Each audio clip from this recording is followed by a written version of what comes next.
Oh, hello there. Hello. I'm ready. I'm feeling it. Yeah. Yeah. You want me to touch his neck? Guardians of So good. What were we referencing? This. Guardians of the Galaxy. Oh, God, yeah. Like wait for Ronan to come down and then.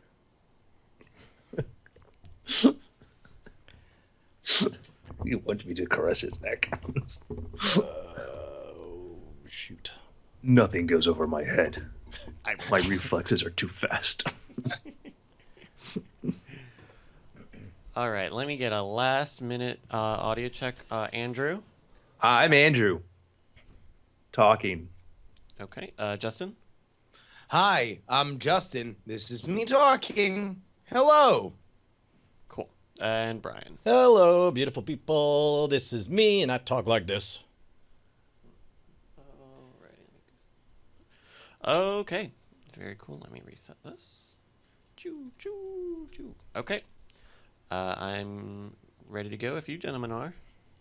I'm ready. All right, count 'em in, Brian. 5, 4, 3, 2, 1. Welcome to the Weird Things podcast. I'm Andrew Main, joined by Justin Robert Young. Hi, friends. It's me, Justin Robert Young, back again. And Brian Brushwood. The times changed. There was a different time yesterday, and now it's a new time. That was a weird moment because for the first time, I didn't even know it. I just went through my day not realizing I'd been granted an extra hour because all my devices, I never saw a conflicting clock anywhere. I was so proud of myself because I felt like I woke up an hour early. I'm like, man, I'm well rested. I get up and I go over to go get my donut and my Diet Coke, sit down to write in the morning. I'm like, yeah, this is really good. I'm like an hour. And then I'm like, wait a second. There was a time change that just happened around me. Oh. Clever. Well, boys, it's time for our Halloween-themed episode on this November 1st. On this All Saints Day, we celebrate by living in the past. Yes. I think maybe my favorite party I ever threw was it was like a weekend where Halloween fell on a Friday, so I threw a Saturday party that was it was value day. Just get one more day's use out of that costume. Get the candy half price. Sure. So yeah. we had a kind of a interesting space thing happen around Halloween. Just in case you were wondering, the universe is scary and it's constantly trying to frighten us when it's not trying to kill us. Did you guys see Comet Skullface? No, I totally missed this. Skull-faced comet hurtled by the Earth around Halloween and apparently did not steal our souls. Oh my God, it does look like a skull. It's a top half of a skull with kind of a lopsided eyes. Wow, that's horrific. It does look like in very crude animation that its eyebrows, or where its skull eyebrows would be, are like furrowed up in the worried position. Oh, I see that. He's just like, "Bruh, is that Earth?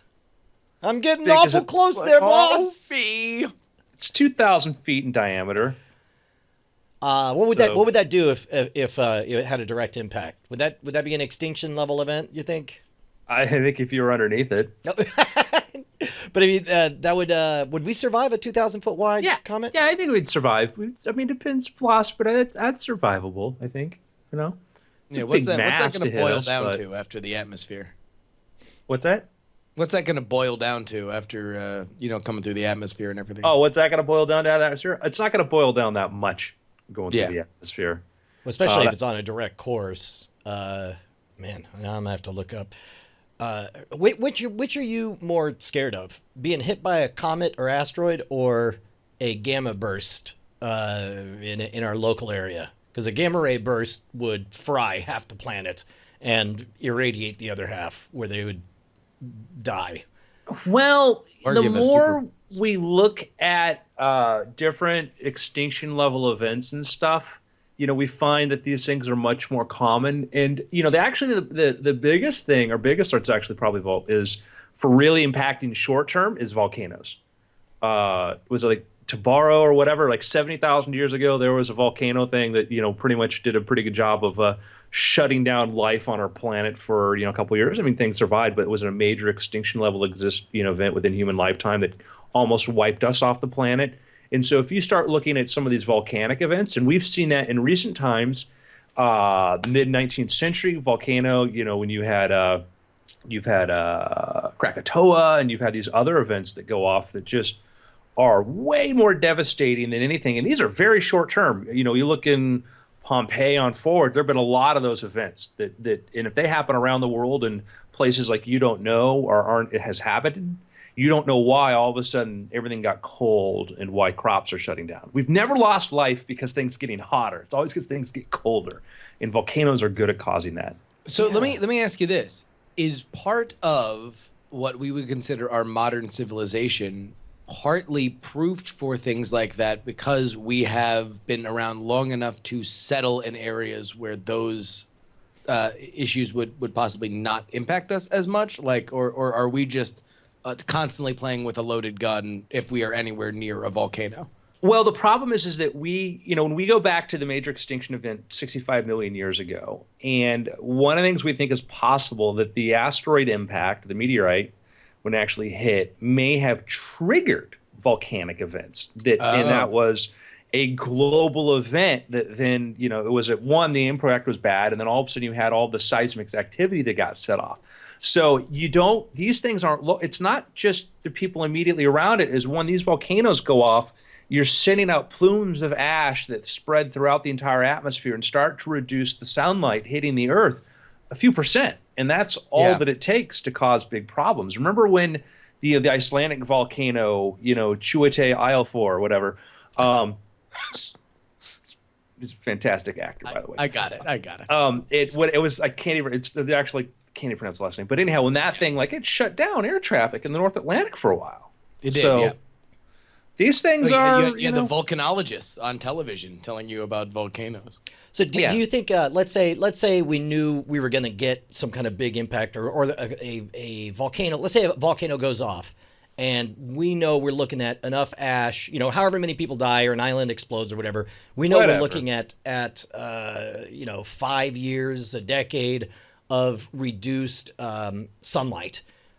What can we do? Is it worth throwing up giant reflectors to point more sunlight at Earth? Is it worth painting everything? Do we pump in greenhouse gases on purpose? Do we do anything? Do we just sit there and realize there's nothing we can do?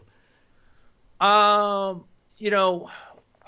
think the short term, if you were trying to figure out sort of a big geo fix towards that, is I would presume that the one thing that would bring it down would be precipitation. So if you could figure out ways to increase rainfall to bring that down, and that's one of the things that to actually scrub the ash out of the sky. You're saying? Yeah, and one of the things that gets lost when we talk about Arctic melt or Greenland ice melt is there's a lot of attention focused on CO2 and what that contributes to the atmosphere, but just as big or perhaps a bigger effect actually has to do with coal dust, and from, you see a lot of these melting glaciers, you notice there's a fine layer of dark dust on top of them, and that comes from pollution, which then changes the albedo of that. And these can have dramatic effects on stuff. So, Well, and in fact, I don't know if I'm remembering this correctly, but I seem to remember water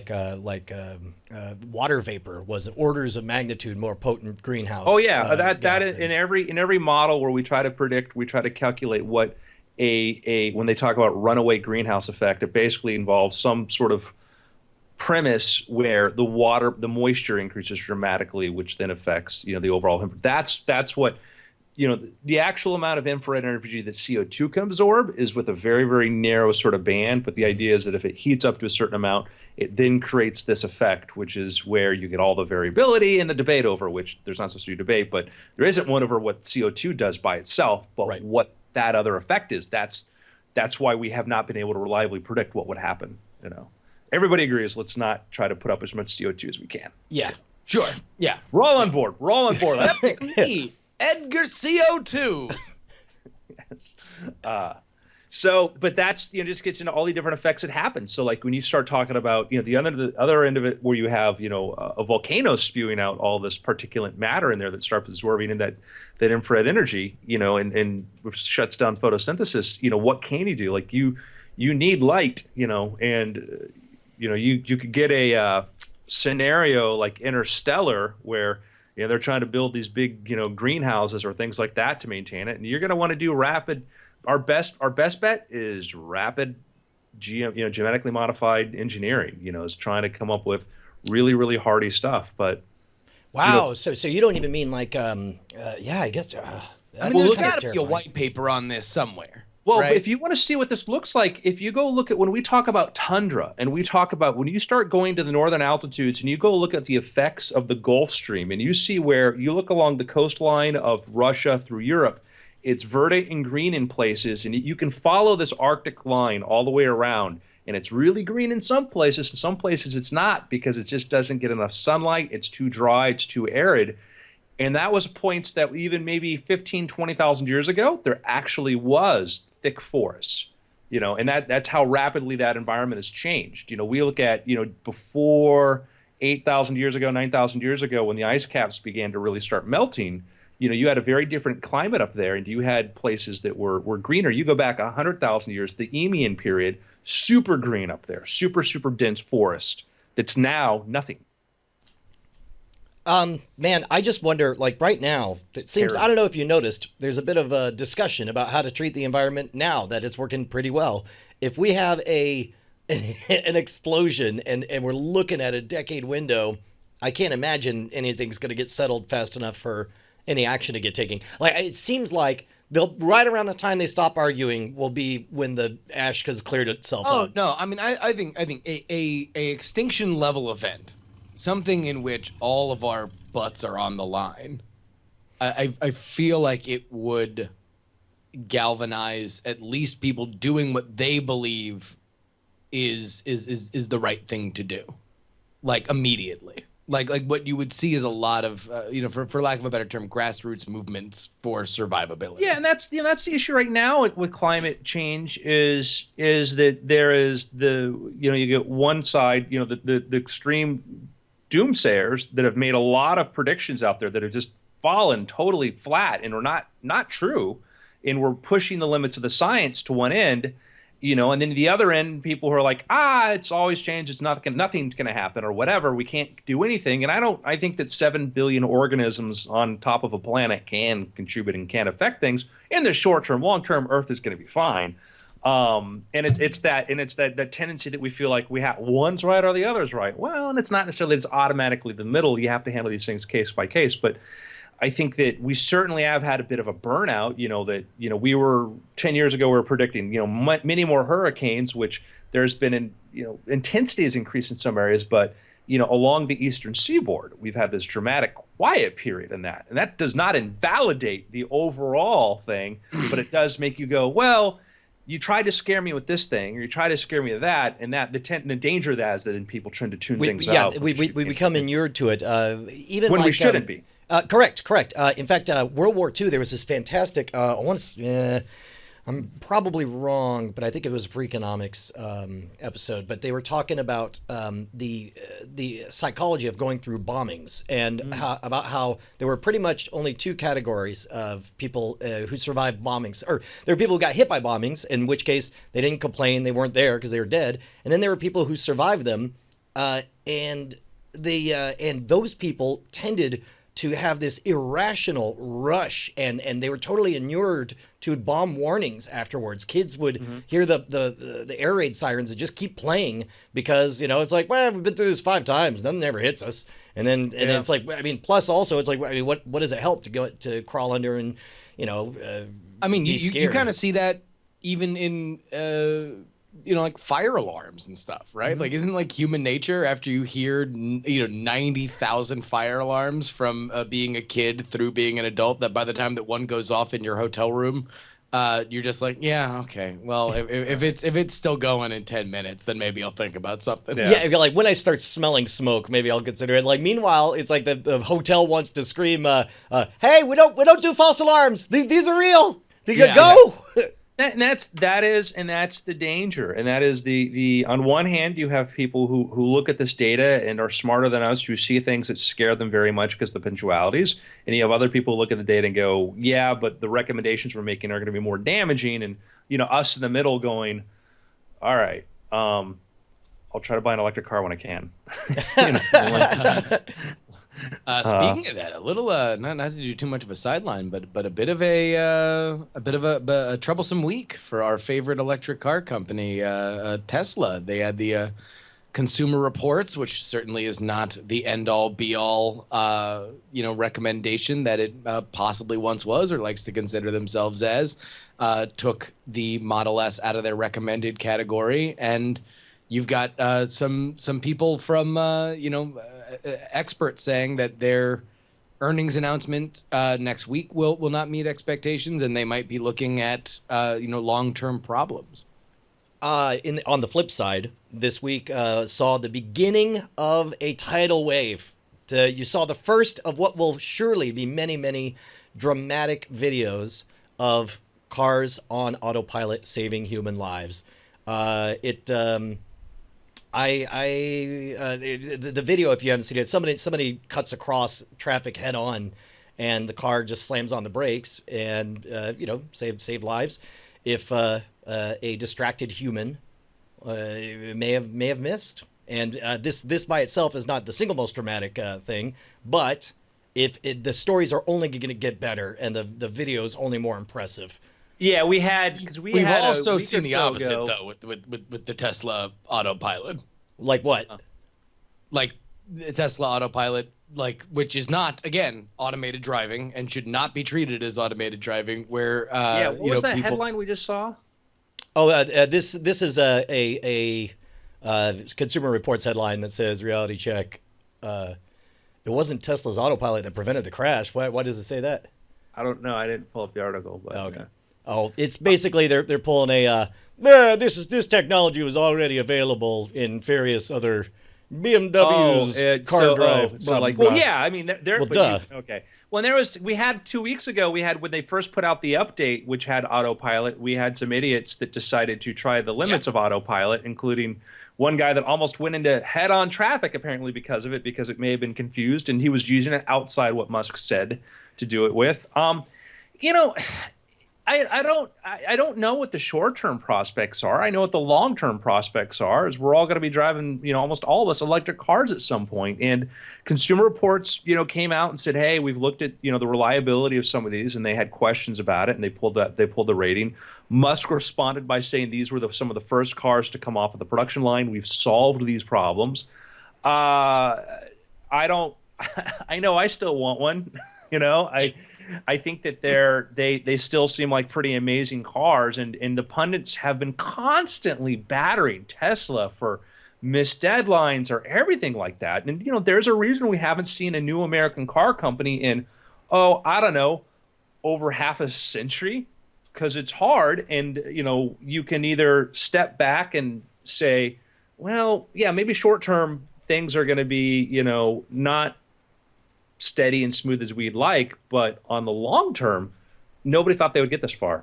Nobody thought they would be at this point. That was far exceeded expectations. And by the, everybody I talk to who has one, has driven one, absolutely loves this vehicle. Well, and it's. I mean, it just. I am a shareholder, by the way. You know what? That seems like we should just. I guess we do have to disclose that stuff, of a trifling amount. Oh my gosh. These seem like Gen 1 issues. I was surprised that Consumer Reports gave it as high a rating as they did to begin with, to start. But if I were to be media critic, hard to put on my skeptical media critic hat, I would also say that this is now the second time that Consumer Reports has decided to make a big dramatic reversal on something that also happens to get a lot of clicks and a lot of attention. They did this with the iPhone, and now they've done it with Tesla. And I'm not saying that it's not their right; they're allowed to do it. I'm not questioning, that their methodology. But if I were to be a skeptic, I think it's interesting that they've taken the tone that they have with these two things, which has led to such attention being brought to them. And there was a quote that came up there, which Musk had said that 97% of Tesla owners said they would buy one again. Which, when you look at that, is considered the sort of the highest benchmark for customer satisfaction, which is one of the things that Apple champions too, is to say that what percentage of their people like that. And we didn't know how to evaluate Apple because you never had a juggernaut like them and what they're able to do.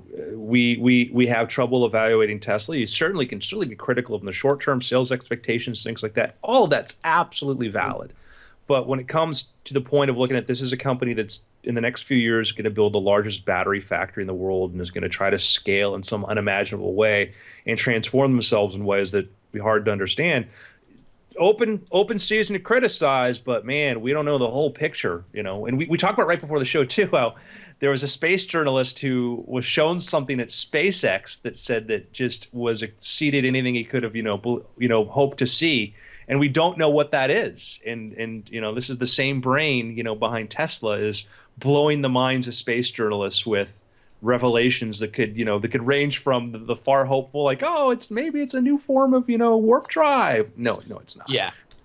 To plans for a Martian city. Who knows? So the other thing that in our Tesla corner that we can just address, Bob Lutz, a former vice chairman of General Motors, had a lot of critical things to say about Tesla. Chief among them that amongst some of the Consumer Report stuff, that they don't have a legitimate advantage, with their battery technology, and that other people can, or other car companies can, catch up to them based on the trail that they have blazed.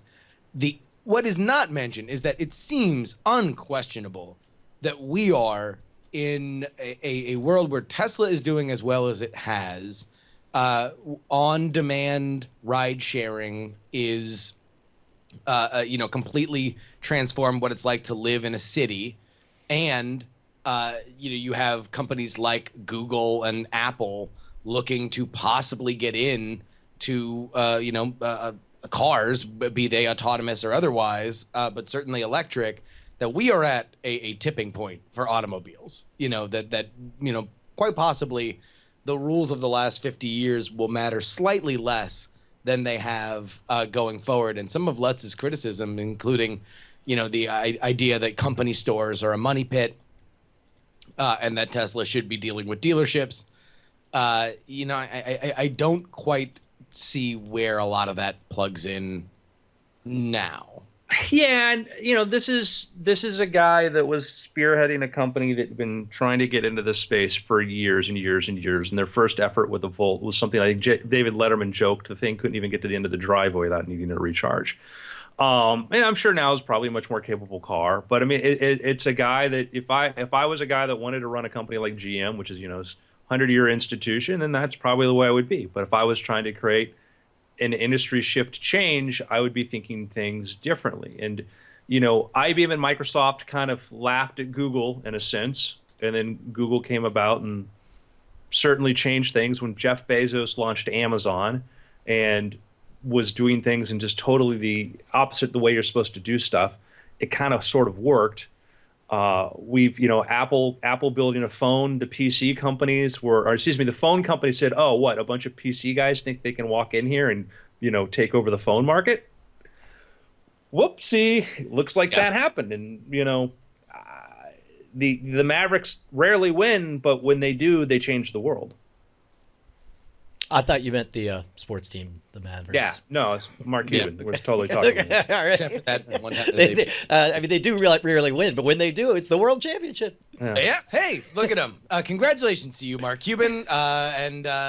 We would also like to implore you, since we have big up to your professional basketball team, to go ahead and send a few dollars our way. Go ahead on over to patreon.com/weirdthings, where everybody who would like to support the show can go ahead and chip us in a few dollars. We are very dependent on you guys helping out with this kind of stuff, and it makes sure that you get a brand new piping hot episode of Weird Things every single Sunday. Thank you guys for your support. So, is it time for the Boba Fett story? Yeah. I was just going to say, I hope Andrew's not saying anything that doesn't say, so anyway, I was dressed as Boba Fett. Where do we first tease this? Just to set it up for anybody who doesn't know did you mention this on Twitter? This happened between our two episodes, right? Yeah, it happened on Wednesday. Okay. So I got the call seconds after it happened, and it was so great to hear the already polished tall tale seconds after it happened. Every detail is true, Brian. I believe it. Every detail burned into my retina. So I'm not like a big Halloween guy, because kind of like Halloween sort of year round for me. Last year I bought a few Halloween costumes, just like, I'll just have them so if I get called into something. So I bought my Captain America. I got the kind of the night they sell pretty good cheap but nice ones. Like I bought an Captain America, then I got a Winter Soldier one too, which was kind of cool. And I got a Boba Fett, which was, kind of a cool Boba Fett, it wasn't like the really, authentic type. And I got the good helmet, not the half don't suffocate in this helmet. So I got the good helmet and I put it away. And then this year, I'm like, man, I kind of got a lot of work to do. I really don't want to go out for Halloween or do anything. But you know what? Wednesday, Magic Castle. Magic Castle has their members night party. I'm like, I'll go to that, bring a friend. And so I'm getting some work done last minute, racing to get done before I have to get in my car. And I got like almost no time. Like, well, it's fine. I go pop on the Boba Fett costume, grab the helmet. Everything's great. Get in my car, and I go look at my gas gauge. Almost zero. There's like no gas in the tank. All right, it's fine. Pull up to the gas station. I'll get out of the car as Boba Fett in the middle of, Hollywood Boulevard, Hollywood Way in Burbank, California. Rush hour. It's now rush hour. Cars everywhere. So I'm get out to pump Slave One full of gas. And there's the people kind of just standing there looking at because the Boba Fett thing kind of looks sort of like pajamas or something too. And I don't have the jetpack. So there I am, like pumping gas. Plus, it's not like it's Halloween night. This is the Wednesday beforehand. Yeah. Although, to argue against that, it is Los Angeles. There's really no guarantee that at any point there is somebody looking to get gas in a Boba Fett costume. Yeah. So, pumping gas in Boba Fett. And I said, you know what? I'm going to take a photo of this. I take the helmet out of the car, and I take out my phone, and I make this photo, this sort of grumpy face, because I've got to pump Slave One full of gas. I'm like, all right, at least I got a funny photo out of it, right? And there's the photo of it. Oh, right on. So I get back in my car, and it's get on the Hollywood Way. It's kind of tricky because there's a lot of traffic going one way, and so you kind of got to turn around and then go do a U-ey, in through traffic. It's a little bit hair-raising. Not like navigating an asteroid field while you're chasing after, Millennium Falcon or whatever. So I pull onto the road, step on the gas, and I hear thump thump thump on the roof. Like that Starbucks on the roof experience that we've all done of leaving our sodas or whatever. I look in my rearview mirror, and what do I see? I see a head rotating past the windshield down into the street. See, the Boba Fett helmet, I left it on top of the car, so now it's rolling across the street right into traffic, okay? And I tell you that does time slow down at these points? Yes, because I have a flashback to a horrible Star Wars prequel scene where Jango Fett loses his head. And young Boba was like, I watched my clone father die all over again as I watched my head roll into traffic. So you immediately just slam on the brakes. No, Brian. I'm at that point where I'm like, do I just go? Do I just leave the scene? And is that now community Boba Fett head? I have just given it back to the city. Well, if I slam the brakes, do I cause an accident or whatever? Well, there was a car that was like, I had to try and turn before another car made this turn on the intersection. That car came to a stop. Okay, it came to a stop as my head goes rolling there. And so I see my headlight, my Boba Fett helmet reflecting the headlights now sitting there in the middle of traffic.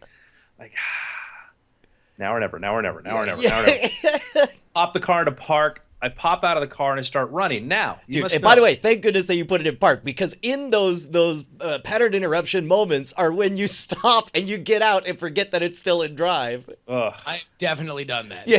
Oh, God forbid. So it's just got nicer out here. The weather's really nice. So people coming home from work, everybody decides to have their window rolled down. Enjoy the California weather. That's why I live here. So there I am running across the street in my full Boba Fett uniform.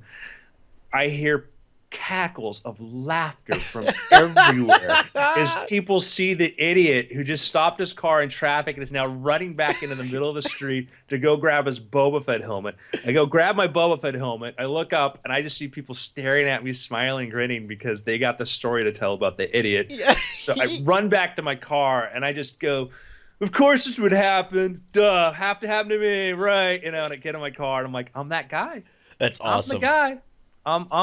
I'm that idiot. I'm that would I the saw story the dumbest guy today. Would the story be any better if everybody recognized you as TV's Don't Trust Andrew Main? like your craziest prank yet. I don't know. So there you go. That is amazing. That is just an amazing visual. Just go back. Yeah, look, it's the face. Like, if that's where you started, and it only got better from there. And then I go to the Magic Castle and I'm telling people like, yeah, I dropped my helmet. They're looking at the damage, the pre-existing damage. They go, oh my gosh, that dent's really. I'm like, no, that's actually from the movie. That's part. It's supposed to look like this.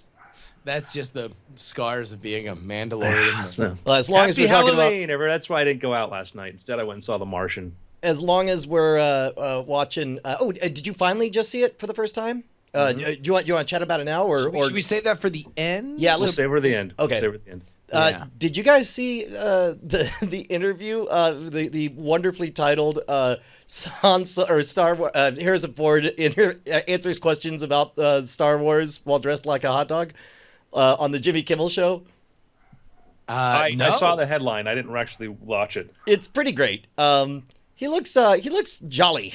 The 73-year-old Harrison Ford does, and by jolly, he might have had a drink or two or something.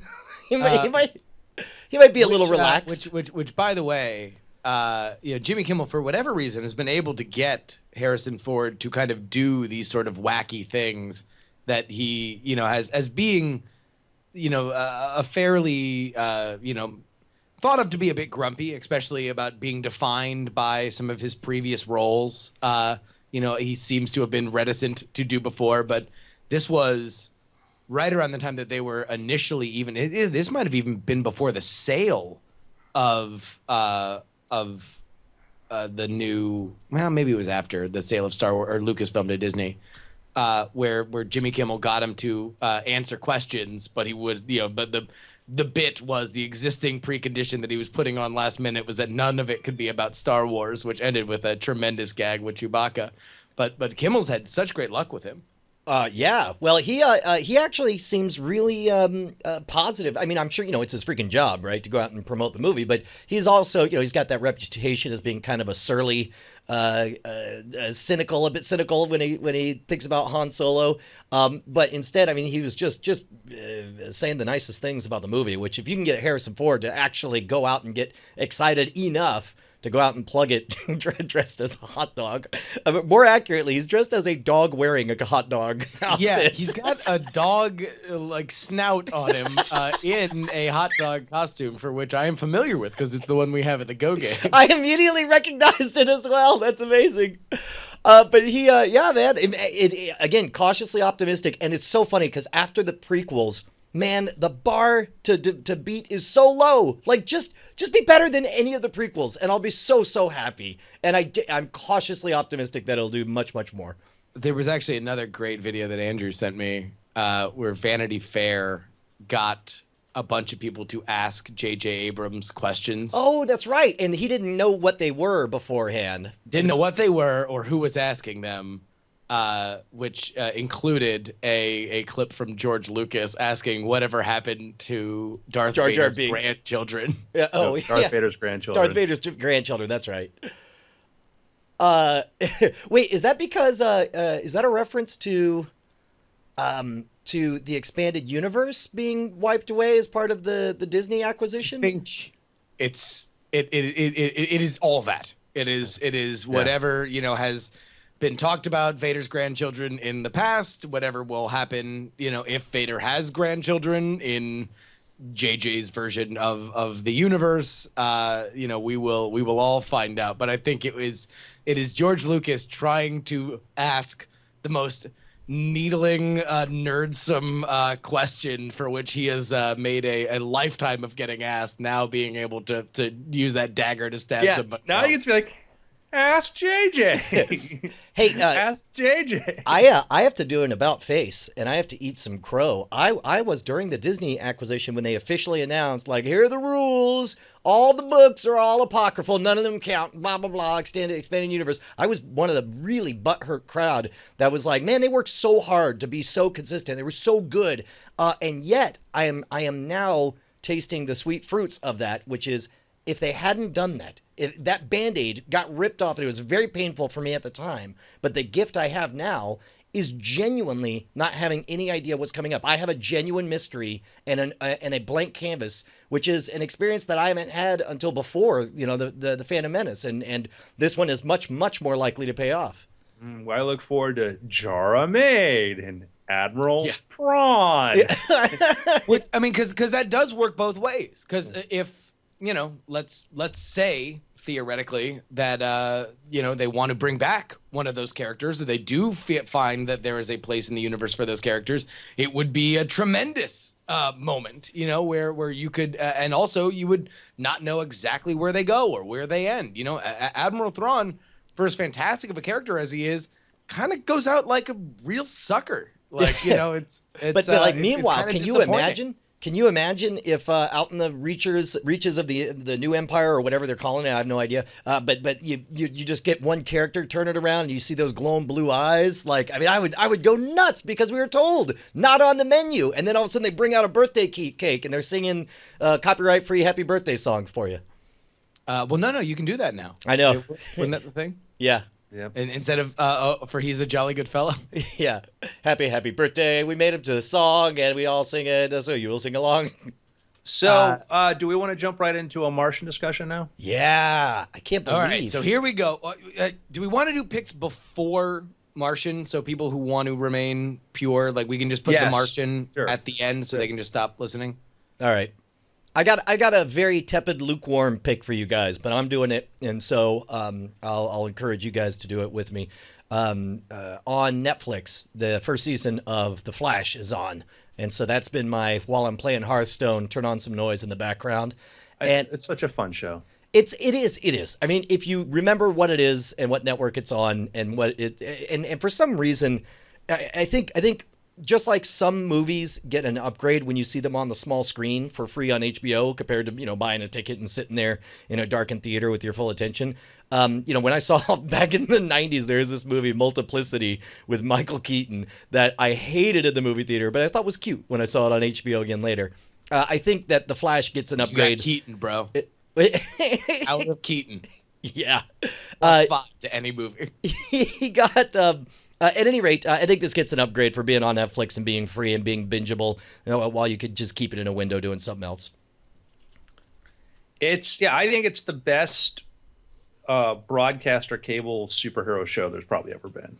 I'm leaving, obviously Netflix and Daredevil as aside because that's a Netflix thing, but I think that they found better than Agents of Shield, even though that's got the Marvel tie-in.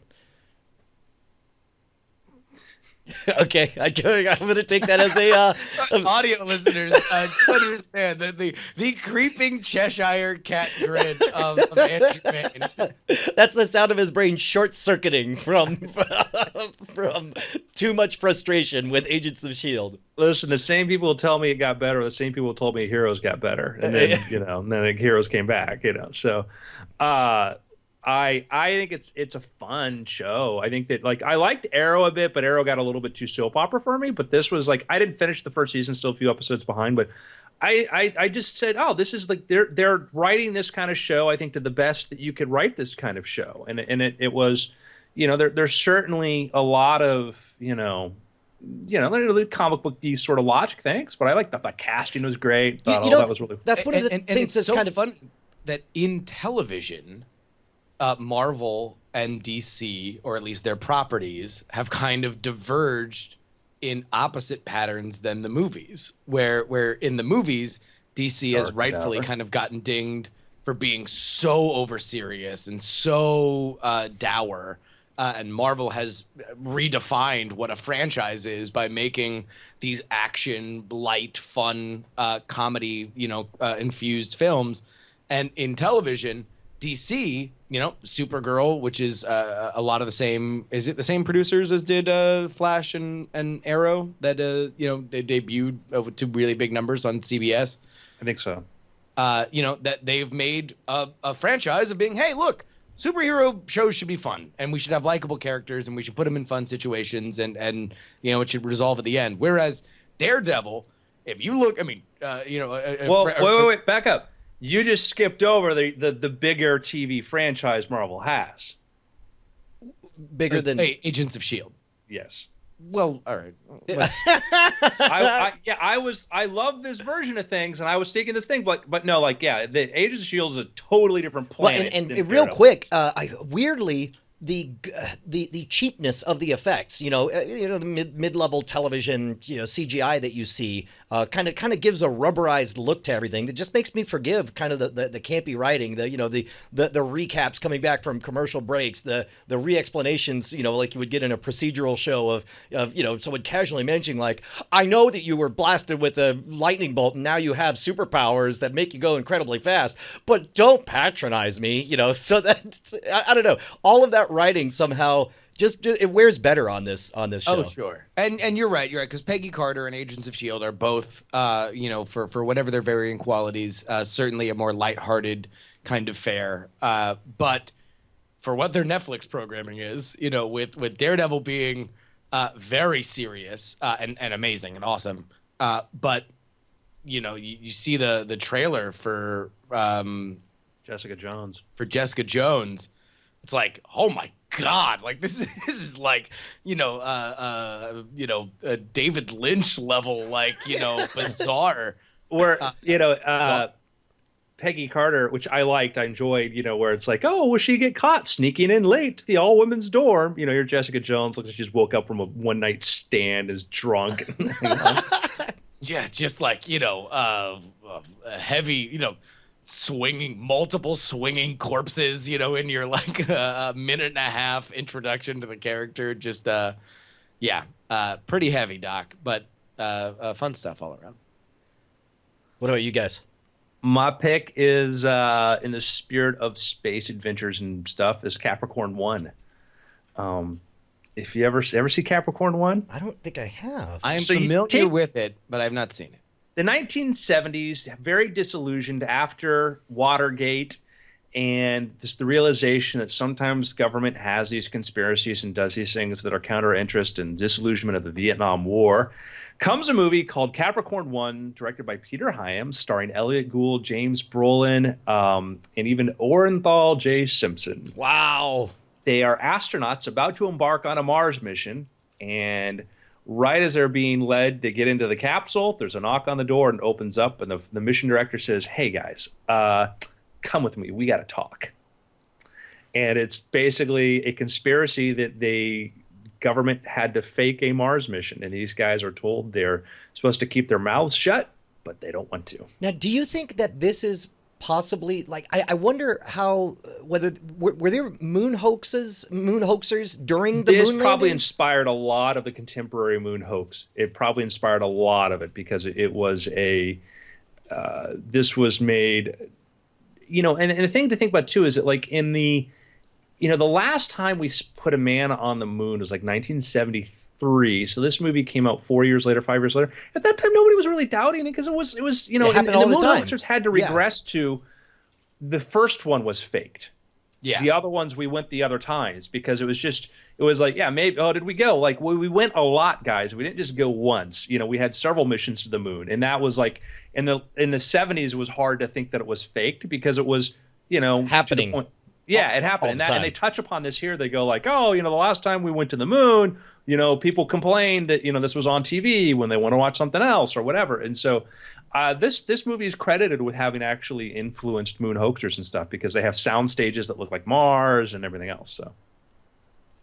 And also, but remember too, there was also a scene in Diamonds Are Forever, which was 1972, where you have Sean Connery trying to track down the villains. They go through Willard White, who's a loose analog of Howard Hughes. They go through his space research facilities, and you see astronauts fake, on the moon as they're shooting some sort of. Are there maybe testing equipment, or are they faking it? We don't quite know. That's funny. So how long did this last? Was it a TV series? Was it a mini? No, it was a movie. It was just a movie. Okay. And it's actually got, it's got mixed. It's actually got some really cool sort of action sequences and survival stuff. I enjoyed it. I'd seen it, as a kid on TV, like on Saturday mornings, but then I watched it all the way through last week and actually said, no, this is a pretty solid movie. Awesome. And Elliot Gould, who was in every movie in the 70s for a period of time. Dude, that is, and also like in the pantheon of great conspiracy movies, right? Mm-hmm. Like every once in a while, for whatever reason that you can never really do a bunch together, but like, the really awesome, like everyone's in on it that aren't like based on real things, conspiracy movies can often be so fun because it's such a rich genre of like, all right, what would be so awesome or so worth it that you would have to get over 50 people in on something, and hoodwink other people, and you get such awesome plots like Capricorn One or Manchurian Candidate and stuff like that, where it's super rad. All right, I'm gonna pick a movie that came out a while ago. I saw it yesterday at this awesome theater in Oakland called the New Parkway that does a lot of old movies. It's a little film called The Ghostbusters. So that's the old Filmation 1977 comic book, right? Or No, live action. They made a wow. live action. Wait, version. I think that was a old, like, was that an Abbott and Costello sketch? Or what am I thinking of? It was definitely, there's definitely an old Mickey Mouse cartoon where they sell the services of they call themselves like the Ghost Exterminators. And it's Donald and Mickey and some other and Goofy, and it's just the Ghostbusters. And I was like, "Holy cow! How did I see this for the first time?" But Brian, the history of that is, there was, like I just said, there was actually way before then. There was like there was like one of these old time, and I forget which comedy group there was, like, that did one of these things, and a lot of those Disney cartoons were sort of parodies, we'll say, like Steamboat Willie, was actually was based on the line, Steamboat was the what's his name, the not Harold Lloyd, but one of the actors. Hold on. Oh, geez, I don't know. I would be there for you if I knew what you were referencing. cartoons have a rich history though of just dead ripping, stuff like that. It's like for whatever reason in that era, Steamboat Bill Jr. It was a parody of Buster Keaton's Steamboat Bill Jr. Got it. And by parody is just pretty much a note for note retelling of it. I mean, its own. No, but I mean, it was just its own, take on that. So if we go back to, there was the Ghostbusters, a 1970s live action series. 1946 Spookbusters, a Bowery Boys film. Oh, interesting. So The working that's title of it was Ghostbusters. huh.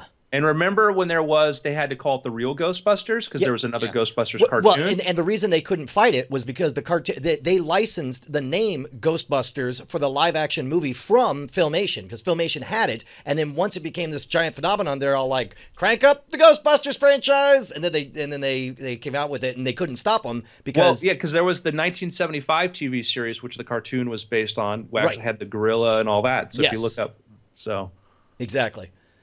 So in watching the Ghostbusters yesterday, a couple things kind of stuck out. Number one, and especially and this is something that, Andrew and I kind of talk a lot about, but like the difference between plot and story. There is a very simple story to Ghostbusters and a very complicated and interesting and well told and explained plot. Like the idea of, that ghosts exist, and you never, in how awesome a movie it is, you realize so much of it is eliminating other things that another movie might have done that takes away from what we really love about this story. There's never a main character that doubts the existence of ghosts. There's a lot of noise around it of like they're scam artists, they're snowball artists, they're faking things. But that's always on the periphery. None of the main three are like, well, I don't know, maybe this is something. Is that what I just think it was? Even though the opening scene shows a very jaded Peter Venkman, falsifying his results as he administers this test to get in the girl's pants. It's something I never noticed about, and we were talking last week about story arcs or character arcs rather, in Back to the Future. That based on I guess Dan Harmon saying that there was that Marty McFly didn't have a character arc in the first Back to the Future, and he hated 2 and 3. In 2 and 3. No, he hated 2 and 3. He hated 2 and 3. That's fine. So I never really thought of like, okay, so what's Venkman's character arc, and it never really struck me until watching it yesterday. Because his character arc is like him controlling his libido. And there was a moment that I never really, and that is like the subjugation of his charisma for the team and his care for Sigourney Weaver is, there's this scene that where she is inhabited by Zool, spoiler alert, and she's like throwing herself at him and she flies and everything. And then they call, or he's on the phone with Egon or Spangler, I forget. And they have this slow pan of her sleeping and all these clothes on the floor.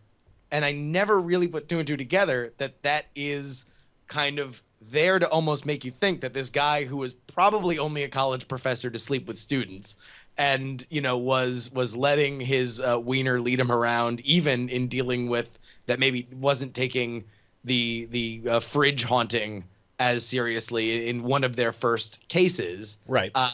That now, as it pans over to him, he's fully dressed and says, "Oh no, she's asleep because I gave her a tranquilizer, and so that's why she's asleep." But like that initial shot is kind of there to set up, oh my God, did he have sex with her? Like, oh, that Venkman. But then there's this character moment for him that like, no, I actually put something above my desire to sleep with this pretty lady for the sake of the team and for her, that it's too far to sleep with somebody who is possessed, even for Venkman. But so awesome. And man, Slimer looks amazing. Like it is insane how good Slimer is. Well, absolutely inverse to how terrible the Zool dog looks, especially when chasing down Rick Moranis. Oh, well, because it's the difference between stop motion animation, which has not aged well, whereas just puppetry. I mean, we haven't gotten much better at puppetry than we were back then, and that's just a simple translucent overlay. It looks, I'm sure Slimer looks way better than any kind of CGI version we've seen since. Maybe now I'd be curious to see what they, and I'm sure they'll bring back Slimer for the new version of Ghostbusters. But it looked so good. And I'll also say this: Bill Murray obviously, owns that movie. Rick Moranis might be as funny as Bill Murray. Oh, dude, he was my favorite character. Anything Rick Moranis did was the best. Their movie Strange Brew is I watched probably more times. Yeah, that's right. It's freaking amazing. Prime of his powers, but like, gosh darn it, if every time he doesn't go to that door and find it locked, and like it is about like as slapsticky as one could get, but like that he. And it's a fairly complicated comedic role for him too, because he has to be kind of unlikable enough that you understand that Sigourney Weaver doesn't have pity for him. Right. So it's kind of a pest. He's kind of not a terrible guy, but he's sort of odd to the point where but yet he has to be lovable enough that he gets put in these situations, and you kind of feel good for him when he eventually does, under the power of a Gozer. Sure. He does, as Vince Clortho off screen, kind of consummate a relationship with the gatekeeper. So it's a fairly complicated comedic role. He's so good, and that movie's amazing, and I'm really excited to see the remake. I think a big part of why that movie works is because Dan Aykroyd is absolutely insane. And Aykroyd, I love Aykroyd, and he's brilliant. He's a guy that believes in UFOs, he believes in aliens, and he's a super smart guy. And so this movie just sort of says, well, we're not going to get into like, the level 2 ET. Of course these things are real, So anyhow. Well, and it's funny because that's why it reads with this authenticity, this gravitas, is because he's, this is his chance to. It's almost as though that's what makes it so funny, is that you could tell either he's the most brilliant actor you've ever seen, or he really does believe this because he speaks it with such, earnestness. And, I don't know. I love it. Similar to that, Sneakers, his role in Sneakers, the Robert Redford film, wherein he basically plays himself as a conspiracy nut who, is constantly trying to inform everybody how, there were brief moments in Hacking the System that there were segments that they had written like, talk about the Barnum effect or whatever, and it slipped into, it was close enough to material that I had done for 10 years in the Skeptical Lecture that was super polished, and you could see me suddenly speaking completely extemporaneously, rattling off facts and figures and all this stuff, and I have to imagine that's what those moments are like for Dan Aykroyd, where it's like, and then for this 30 seconds, just be yourself and talk from the heart, and we'll call that acting. But those three, the three principal actors are so good. And the other thing that kind of hit me in watching it, and this will be my final thought, is it really is this kind of movie. I mean, remember when it came out, this is the early 80s, the idea of New York was closer to Detroit than London at the point that this movie came out. And there are all these themes of like, I love this city, and look at like all these New York kind of moments, and this is New York pulling together, and this is like, a entrepreneurial bootstrap, kind of thing that very much has this feel of like, hey, there's something good about New York, and even if your Superman is obviously speaking with a Chicago accent in Peter Venkman, it's very much a love letter to that city at a time that, it feels like the people that were writing it felt that it needed it. I live right across the street from where they did the Central Park scenes in front of the building. Oh, that's awesome. With the marshmallow fluff? Mm-hmm. Where they put the crowd scenes and the earthquake and all that. That's awesome. So last night I went and saw The Martian. Yeah. So if you don't want to hear Martian spoilers, turn the stupid thing off. See you later, jerks. I think it's fair to say going into this, you couldn't finish the book, right? Because it was too procedural. It was just. I remembered why when I first started the book, and I'm like, I'm confused here, and then I saw the movie. I'm like, oh yeah, that's the thing that kind of got me. That it wasn't like a deal breaker, but it's like, nah, this isn't what I thought it would be. Or maybe I'll read it some other time. And then, I thought like, oh man, like if I want to see this. If I want to go see The Martian and the AMC Prime, the really nice thing, probably now's the time because they're going to put Spectre in that theater next week. So I figured, go see Martian. And it looks like it's Ridley Scott's most successful domestic film ever. Wow. Reviews have been great. Audiences love it. It's been doing great. I think it's absolutely a great thing for science fiction and space films and stuff, and to do a movie about Mars where it's not like, and then we find aliens, Yeah. It is great. I thoroughly enjoyed the film. And I absolutely encourage anybody who's not seen it to go see it. Okay, let me make that very, very, very clear. Okay, very, very clear. And I'm not one of these people that's like, well, there's this thing and this thing, therefore I declare, therefore this movie failed. No, I was driven nuts by several things, and I was confused by them. Okay, now keep in mind, before you go into them, do you have a sense of why these types of things would make you nuts on The Martian and didn't make you nuts on Gravity? Because obviously there's a number of inconsistencies scientifically in Gravity that I would say the ones in Gravity are far overblown. Okay. Gravity was a far more logical film than this was. Right on. And we've gone by point. A famous astronomer whom I respect quite a lot, who was wrong on a number of his points about gravity. Like, oh, this isn't true. Like, no, that's actually, satellites aren't in this orbit. No, there are a lot of low Earth orbit satellites. Why is a doctor working on the Hubble? Well, actually, it's a doctor fixed the Hubble the last time it was broke. So in whatever the technical things, and I think you can make certain leaps. You can say, we're going to present this thing like that, but then you've got to be consistent about that. And that's sort of what got me sort of nuts. Yeah. So, and what drove me, when I first people like, you got to read The Martian, like technically it's great. I'm like, wow, let me listen to this. And then I realized at the very beginning, like he got buried because of a windstorm on Mars. And I'm like,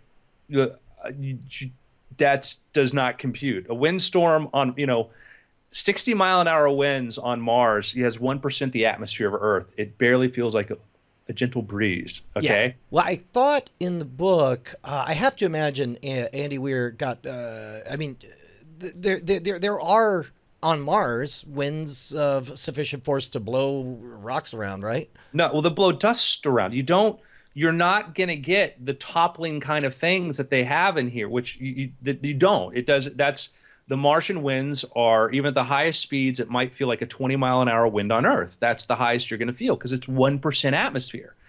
So at the beginning, I'm watching this windstorm like, wow, if you've seen Prometheus or Alien, Ridley loves his alien planet windstorms and he does them great. But I'm going, this is not a real thing that would happen on the Mars that I know. And I'm watching debris, this thick stuff fly by, and the stuff that coats the solar, and then you're like, wow, there are craters and stuff that haven't eroded away. And then you see, the stuff that covers the solar panels, by the way, is particulate that's about the size of cigarette smoke dust. Yeah, and you know what? It says it is very much correct. The max surface wind speed was 12 meters per second. I think the Viking only saw up to 60 miles an hour. So it looks like 125 miles an hour is the max. Gusts can reach 300 to 375 miles per hour. Yes, but it's 1% the air pressure, Brian. Right. Yeah. Huh. All right. But again, I'm like, okay, this is a version of Mars that's not like Mars. Okay, I'm okay with that kind of thing. Well, especially since the Martian soil itself it's poison. It's got, I forget what it is in there, but it's got something so deadly that we don't even know how to pull it out, and we will never grow anything in Martian soil, and we can't even figure out. We might say there could be different kinds of soil, but the soil is so fine we don't even know how to make it that fine like on Earth. But it's like I said, it's like cigarette smoke is how fine parts of it are. But I could make allowance like, oh, but we could discover this other thing. But when you're talking about this, you're like, oh, the winds are so powerful. That's what it was. Perchlorate is the stuff in the dust that you can't, that makes it to where we can't use it to grow anything. Yeah, but we don't. But we might. I could give them the. I will again. I'm a guy that I'm an apologist for movies. Like I will be like, but if we had a crater or something that unearthed other stuff, whatever, maybe it's different. If there was something that So, but it was just the wind thing. Like this is kind of because and so I'm like a bit annoyed by that. But I'm like, all right, just go with it. But then they come back to it later on. Spoiler alert: when he's going to take off, and they're like, we need you to take off the nose cone. You know. Oh, they're like, don't and, worry about you know, going 500 miles an hour because the atmosphere is so thin. Oh, I mean, but he's to reach an intercept velocity, he's got to be going like 25,000 miles an hour. Right. Okay. So how much of that's in the thin atmosphere? So it's like, wait, you want to have it thick for this, you know, and then you're going to have it thin for making the survival, as you explain how he can survive this. You would probably go even more nuts in the book because they cut out of the movie a whole chunk where as he's going from his original site to where the Ares Forlander is, there's a gigantic dust storm that he has to triangulate. But because the gigantic dust storm essentially just manifests itself as a slightly reduced, slightly dimmer sky or whatever, he has to lay out miles and miles and miles apart all these different solar collectors so that he can get data and sort of triangulate which one is getting the most amount of sunlight to figure out which direction to go. So it's like now you have a third vector where it's like the storm where explicitly storms cannot be bad enough to even be noticed. Can darken, the sky certainly darkens from weather and stuff like that. We've seen that. So I was just, but yeah, that variability there, and then the plastic tarp airlock kind of thing was weird, and the amount of radiation this guy's getting through all this is like man, that's the thing that's gonna kill you. Is that so? The conveniences annoyed me. Like, oh yeah, by the way, there's an effing spaceship over here. Yeah, we didn't mention that before. We launch it before because to have it ready. Even though our last one just got knocked over almost in a space thing, space storm. It's why I had to leave. It's like, all right, it's like there's just this, these moments, they don't need to be there. They could be differently. Like if you wanted to have a catastrophe on Mars, a friggin' carbon dioxide vent, or if you read the research, you knew there was water on Mars when this book was written, but Weir didn't put that in there because it hadn't been like formally announced. So, we know there was more water, and Weir, if he wrote it now, he says he would do it differently. This guy's way smarter than I am. Let me make that very clear. Knows way more about Mars than I will ever know. But there were choices made that were just sort of like, why did we do it this way? And then it just, the radiation alone was just driving me nuts. Just the idea that, how much radiation you would get through like this thin plastic veneer. It's like you're on his side of his space habitat it's like having plastic in front of you in Antarctica. Right. You're gonna freeze to death, unless that's so. Despite all of that, and also, then, by the way, not to be an apologist, but not in the book. That tarp thing. That tarp was a visual that they did just on the movie. Yeah, and then enter Corey Glover's like, I've got a brilliant idea. I'm like, man, I'm gonna be so excited if this doesn't involve an orbital assist. I'm gonna be so excited to hear something that's not the sneaky how do we go faster in 2010 and every other science fiction film where you need to pick up velocity. Wait for it. Oh, okay, yeah, he does. You stand there. It's a horrible. All right, but this is we get this. This is the go-to. So, I was a little. Did I say Corey Glover? Hilarious. Yeah, so Donald Glover. One of the Glovers, his son. Still enjoyed it. I still enjoyed it. I still thought it was fun. I really, really thought it was fun. As a writer who likes science, I'm like, you could have equally exciting things that are a little more accurate or whatever, but most people don't care, and that's fine. And I think it's a fine movie. I think it's a fine movie for the purposes of science and science fiction. I think it's a really well done, character thing. I thought it was really, really enjoyable, and I really liked it. Those things drove me nuts, but I can forgive them for how well put together it was. And the production design was fantastic. Having that crew work with you on Prometheus and other films has certainly paid in dividends, where it just felt really nice and cool and real and stuff. So go see The Martian, because I have absolutely no problem with it whatsoever and think it's a perfect film.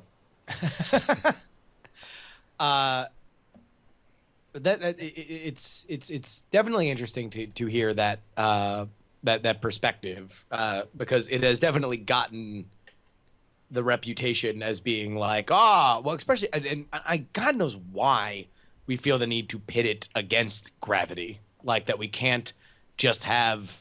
How lucky we are to have two great films about space we can without have aliens. Science well, fiction I doesn't would include aliens and ray guns. That we can't just love these things. And Interstellar as well. That was what I was going to bring up.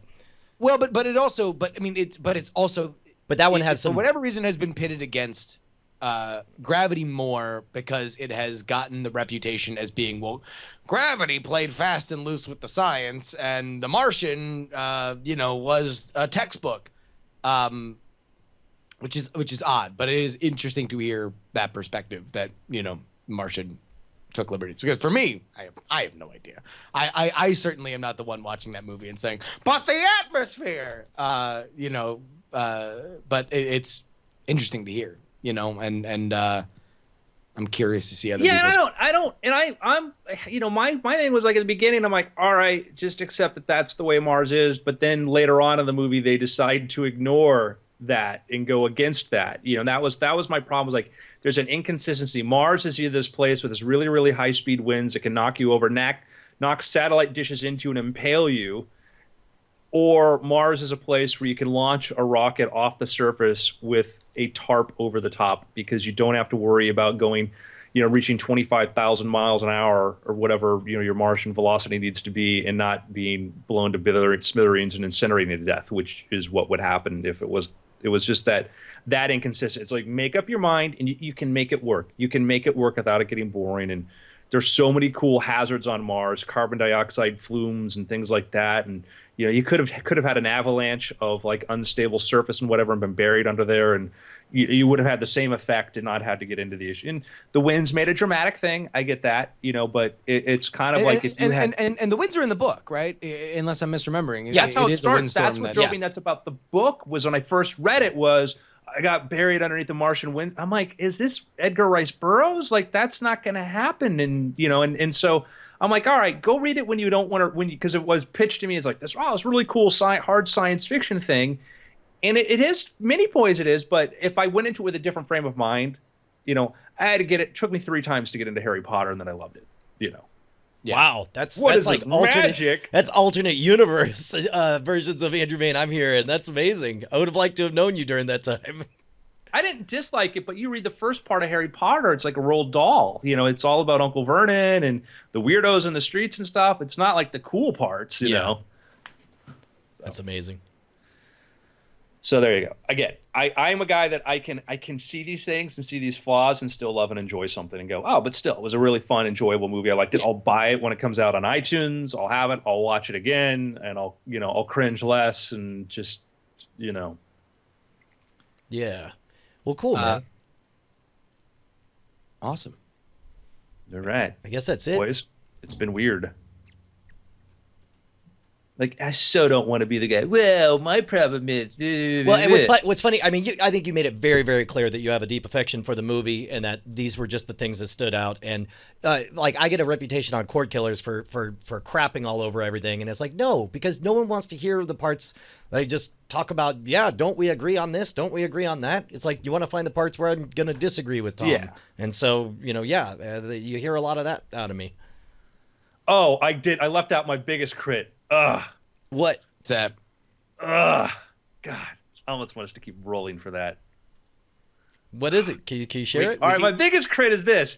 Like, what can we do? We live in this world where Mars has really high-speed winds when it doesn't, when we don't need it to. And where the hell's Elon Musk? Where's SpaceX? Yes, the Chinese can help us out, because who else has rockets that can reach velocities and go to Mars? Well, Not the guy that actually can. Don't they even name check the Falcon? Either by maybe I'm thinking of in the book. Book, not in the movie. Yeah. Interesting. Yeah, no, I think it is very, it is a story told within NASA, and within the people that NASA talk to. And depressing. It's depressing because you're like, in the future when really it's only NASA missions and a token German get to go to Mars, and private space exploration does not exist.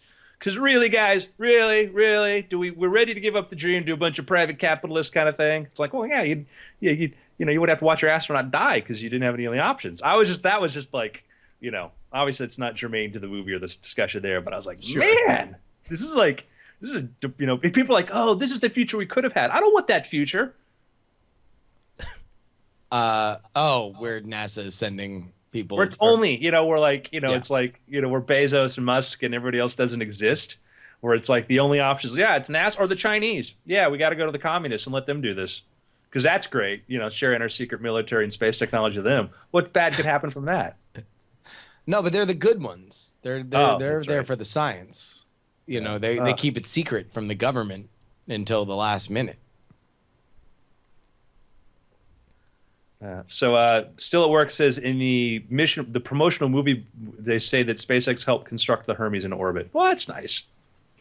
I think it's just dealing with the obviousness of, people are going to wonder about this, But I had flirted with writing a story, and the reasons I kind of avoided the Mars was I was going to write a thing about a private space mission to Mars that goes wrong and there's a rescue attempt. But I was going to have mine was not a planetary assist, and mine was going to be a little bit more out there kind of thing. I was going to have them, crash course building a plasma rocket and stuff. And figuring out how to, get there in like 6 weeks and not a year. Write that shit. Because I got stuff I'm writing right now, Justin. Mm-hmm. Do we have a show title? Frogger Fett. I rather like that one. Frogger Fett. Can I also say, and either of you guys know this? This will be a tantalizing, unfulfilled tease.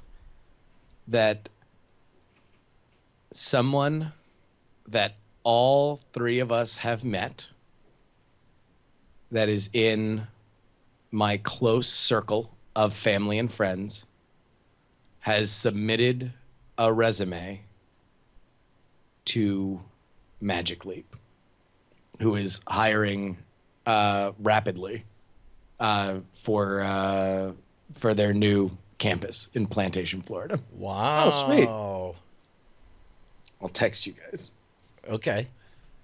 Wow. Wouldn't that be great to have a source on the inside? But I'm sure they won't make them sign some NDAs. Oh no, I mean I certainly would not expect for them to say to share anything. I had a conversation with somebody you guys do not know, a drunk employee of a very famous space company who gave me some very interesting inside information that I don't even know if our mutual contact there knows.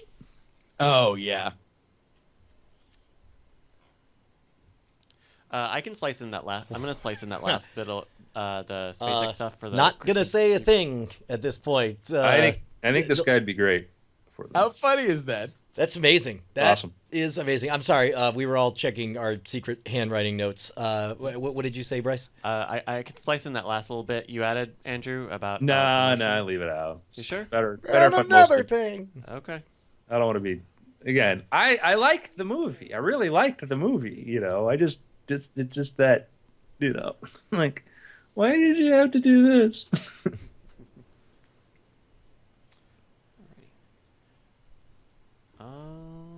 Good. Are we good to go for after things? Yeah. Yeah. Alrighty, well, take it away. Boys and girls, I'm Andrew Main. This is Brian Brushwood. Yo. Justin Robert Young. Yo. Welcome to After Things, where I'm going to talk about my brand new little booklet that's out called How to Write a Novella in 24 Hours. Did you get your free copy when I emailed everybody on my mailing list and said, hey, get your free ebook of this? Because if you're on my email list, you did. What? Maybe I didn't get it. Where should I go to get on your email list? Well, here's the thing. Now, here's what happened. So some people clicked through and they were confused because it had Kindle Unlimited, whatever. They thought they had to subscribe to it, which you did not. It was just a free thing either way. But Amazon kind of maybe could have had clearer language. So I sent out a follow-up email, said, hey, just email me and I will send it to you. And I emailed like 300 ebook copies of this thing. Just individually, because it was easier to just be like, and you. And I next time everything could go wrong, went wrong, but that's great because it was an absolutely great learning experience for moving forward. Because I have a very large mailing list now. So if you did not get your copy and you don't want to shell out 99 cents on Amazon, because listen, who has 99 cents these days? email me at contact@andrewmain and say free ebook, and I will send you the ebook version. Just say if you want Kindle or iBooks version, because that's a different format, and I'll send it to you for free. This is for After Things listeners. Just let me know. I'll send one to you, free. If you want to buy it for $5, get the print copy, you can. But right now, did you see where this book is ranking as a paid ebook now? Hold on. Looking it up. How to write a novella. Oh, damn. That's right. We're number 19 in Wow. authorship in all books for like writing fiction. We're in the top 100. We got 3 reviews right now. If you read something in there and it helped you, throw a little blurb my way. It would be really appreciated because, when we hit like 60 or 70 reviews on Amazon, magic happens. So like if you're listening, you're going, hey, that'd be great if somebody went and did that for them. Hint, hint, I'm talking to you. Well, I'm going to write a review right now. In this booklet, I go through, it starts off, the first section is I say how to write a novella in 24 hours, where I spend a few pages explaining my strategy for doing that. I then get into how to start building your empire. How do you start building your email list? You're sitting there going, man, I want to promote, but I don't have an email list. I don't know anybody. This is how you start. And let me tell you what, a couple influential people is worth a lot more than a few thousand people who won't do anything for you. Yeah. If you can get, look, I only got three reviews right now on this thing. Only 3 reviews. Only 3 people have deigned to review this at this point because I have not done a direct ask yet. I've not told people, hey, go review it, okay? Yeah.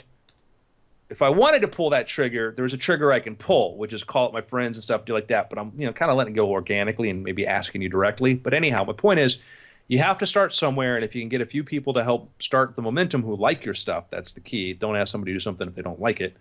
That's helpful. And then I get into little questions like, how long should a story be? I have an idea for a story. Is it a story? Is it a novella? Is it a novel? Is that an epic series? I explain my thoughts on that. I put in there how to write a best-selling novel on your iPhone. How can you actually write on your iPhone? And I go through explaining it's not as painful as you might think it is. I have a whole discussion of book covers, what made great classic book covers, how you can quickly put together a cover. I explain quickly about how to understand writer's block, or as I'm starting to call it, writer's knot. I get into, understanding how sometimes a bad idea can turn out to be a fantastic idea. And this was based upon watching the evolution of Star Wars as told in Chris Anderson's book, How Star Wars Conquered the Universe. Yeah. Mm-hmm. Amazing. And then I get into other things like how to make sure your book doesn't look self-published, how I name this book, whatever. It's a short read. It's a quick read. It's like in paperback form, it's like 60 or 70 pages. In an ebook, you'll read this thing in under an hour, but I think there's some very helpful stuff in there. So there you go. And this That's is something that's been brewing for you for a very long time. I mean, like this is, you have a very analytical mind, and this is the summation of, when did you write Grendel's Shadow? When was that? Oh man. 2011. Yeah. Wow. Yeah. So like a solid 5 years of like really trying to solve this problem. Like that 72 pages is, something that has been worked on every day for those 5 years. Yeah, and I tried to just sort of cover things that I hadn't found in other books. Like, this is not a comprehensive book on being a self-published author. And if you're into podcasts or other stuff, so much of this applies, by the way. But it was just here's a few things that helped me. I remembered when I read David Mamet's book on directing film, because up until that book, you'd read books on film and film making, and I'm like, yeah, but where do I point the camera? Where do I? And that's these are basic questions that you're afraid to ask. So these were some things like, hey, here's some basic stuff. And writing a book like this now is different because of Google. Because I expect that there's some things like, man, if I was writing a big reference book, I mean, I could have made this thing easily 3 or 4 times the size, but it'd be redundant, and it'd be more like, just Google this, and you'll find a YouTube video that'll explain it better. I just said, let me just write down what, if I was in a room full of other writers talking to an audience, what would be the most useful things that my point of view could offer. And that's what I put in there. So it's I'll tell you what. I think it is a must get for people who listen to this and in any way value our opinion on something like that, because I know you've made a point of you read a book on writing, and or something that would help you better your craft between everything that you write.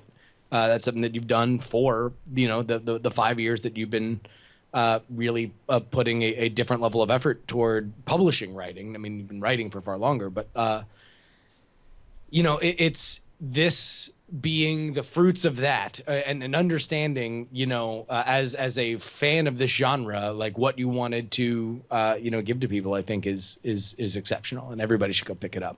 I appreciate that. Have you gotten any feedback directly if people are reading it and like offering specific comments or questions afterwards?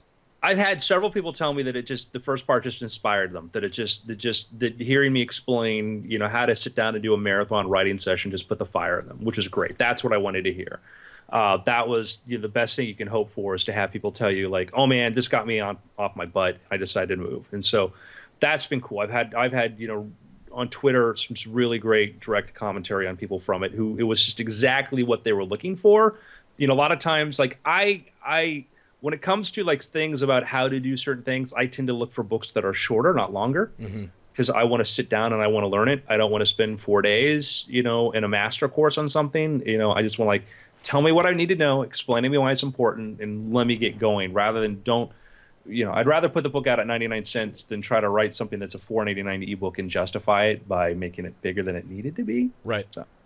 Well, and plus also it's like I think early on, I would imagine. I know me as an author, I just have this desire to make books longer, so I feel like I'm a real author, and it's really long. But then, I mean, you are obviously so, certified in that regard that it makes it takes the pressure off it. It's like, no, this wants to be exactly this long. This is all I have to say. Yeah, I don't. You know what I do now, Bri, is like, I'll sit down and sometimes I'll have an idea and I'll know, no, this will be novel length. And sometimes like, man, this will be novella. But there's sometimes things that I have a list of things I call novellas, and I'm writing something now that's going to be a novel. Yeah. I know that. It would be, if I could have written it as a novella, it would be great. But I'm going to try to make it as a short novel because I think it'll be better that way. But, I can't, it's harder to write shorter because you start realizing that, a novella isn't a novel that ends sooner. A novella is something that's fewer characters and fewer things going on. And you start to break down novels and you understand why some things are so big. It's because, each book of Game of Thrones series, Yeah. there's 4 or 5 different points of view of characters it jumps around to.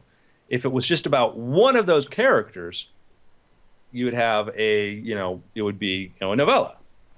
Yeah. And it still wouldn't have an ending. Dude, it will. That's what I'm so excited about. This thing's on rails. There's too much money. We're going to get to see the end, with or without George R. R. Martin. And at this point, I don't care. So, speaking of projects, Justin, how is the Contender doing? Oh man, we are. This was a big week. We got our final proofs from Cardamundi, which is our production partner, a printer out there in Dallas, Texas.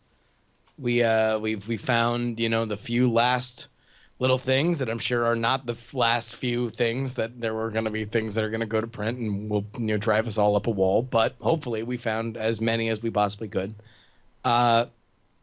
Now the big question is, at which point we go ahead and this was my Periscope that I did during the week, if you're watching this live, where we went through and I read some of the cards here.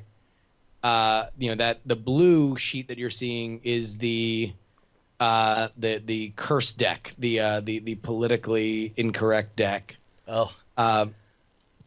So we read through those. The game itself, the white cards, what we wanted to do was make the blue cards differentiated so you could play the game with your friends, and then if you wanted to play it with your kids later, the blue cards were easy to pick out, and it wasn't a problem, because we're serious about keeping it family friendly otherwise. That's very smart. And then the box, we have the final box art that was approved, and we are that is there. So we're gonna have a schedule of when this starts rolling off the line and starts getting sent. The big question that we had this week, and is still ongoing, is how do we handle fulfillment?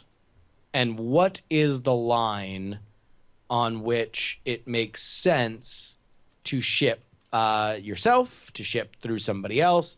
There are a lot of really, really, really amazing amazing solutions now.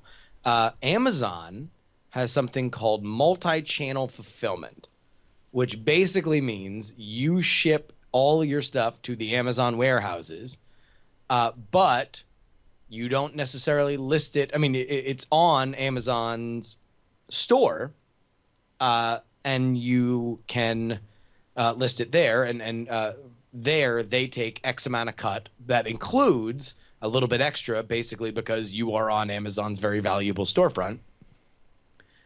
But multi-channel fulfillment is basically they're just like perfected postage and handling, which because they have built this insane machine where you can pay as you go, fulfill things around the world. And the postage there is a really, really, really hard to beat. The handling is really, really hard to beat.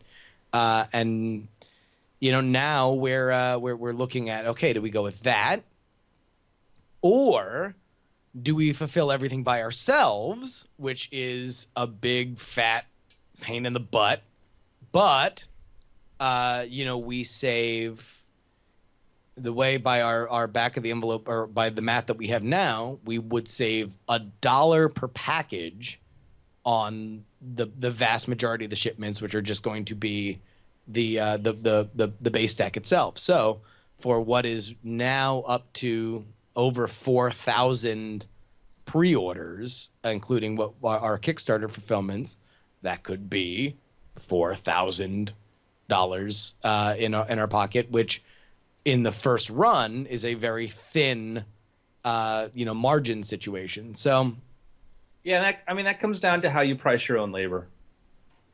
Yeah, and part of it is also that we are a gang of four plus, because Guts and Glory is 2 people, and they have other people that that they're either busy or not, depending on what their design work is. So 5 people theoretically jamming out on this is not quite the task that one person would be, which I'm having been on the other end of massive and at times complicated pre-releases from Andrew Main, at times being the person to do that, and Andrew knows that because he went through it so many times. He hired an idiot like me to do it for him.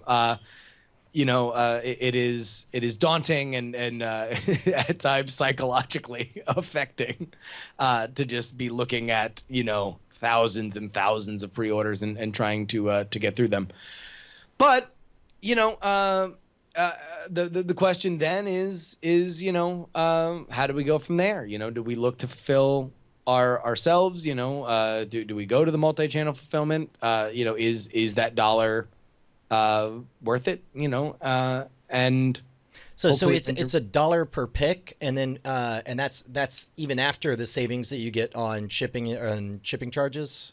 So effectively, with a similar, and this is stuff that Amazon does not make it particularly easy to find out exactly what you will be paying. Mm-hmm. And there is certainly no guarantee where they're going to say, yeah, and this will always be this, right? Right. So John has used this before for another game that he did that was the exact same size or weight, rather, the exact same weight that we shipped across the country for $6.84. That was the total shipping cost. Total everything. Okay. That was the final price for a 500 card box. Okay. Right.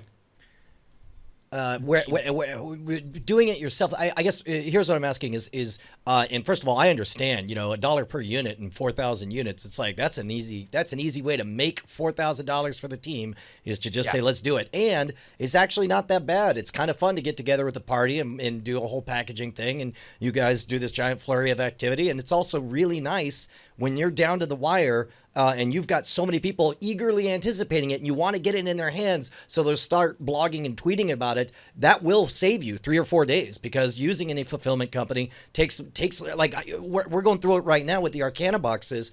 We have to wait not only for the cards to get boxed and then sent to the guy with the Arcana boxes. The part that kills me is after everything, he's going to ship them all out on a pallet, and it's an extra 2 to 3 days to go, and then they have to log them into the system, and that's just all.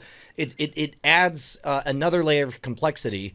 So I'm going to say in the short term, I would definitely just do this in house. But and that's the other problem, is that we have a very awkward box. It's shaped a little weird.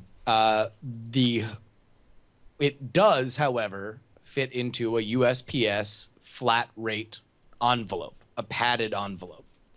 That's $5.70. So that's where we're getting the dollar savings. got it. May I complicate things further? Sure. Here's a thought. Have you thought about, and this might be reaching out to the people who do ship? SHYP. Yeah, as I almost wonder, like, they're making a name for themselves. They do that thing where they, flat $5 for like 100 things, and they say they find the lowest rates.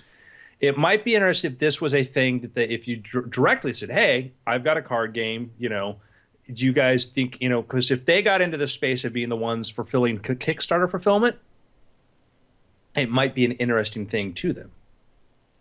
Yeah, I mean, we got to make a call on it sooner rather than later, especially if we're going to make a deal or start, like, basically, like, our decision on this basically comes down to where are we shipping how many boxes, so we are definitely going to ship X amount to Amazon because we want them to be listed in the Amazon store, and we want to try and because that is a place where people buy card games, but how many get sent here, and if we make that decision that we're going to fulfill here, then the question is, okay, where do we go?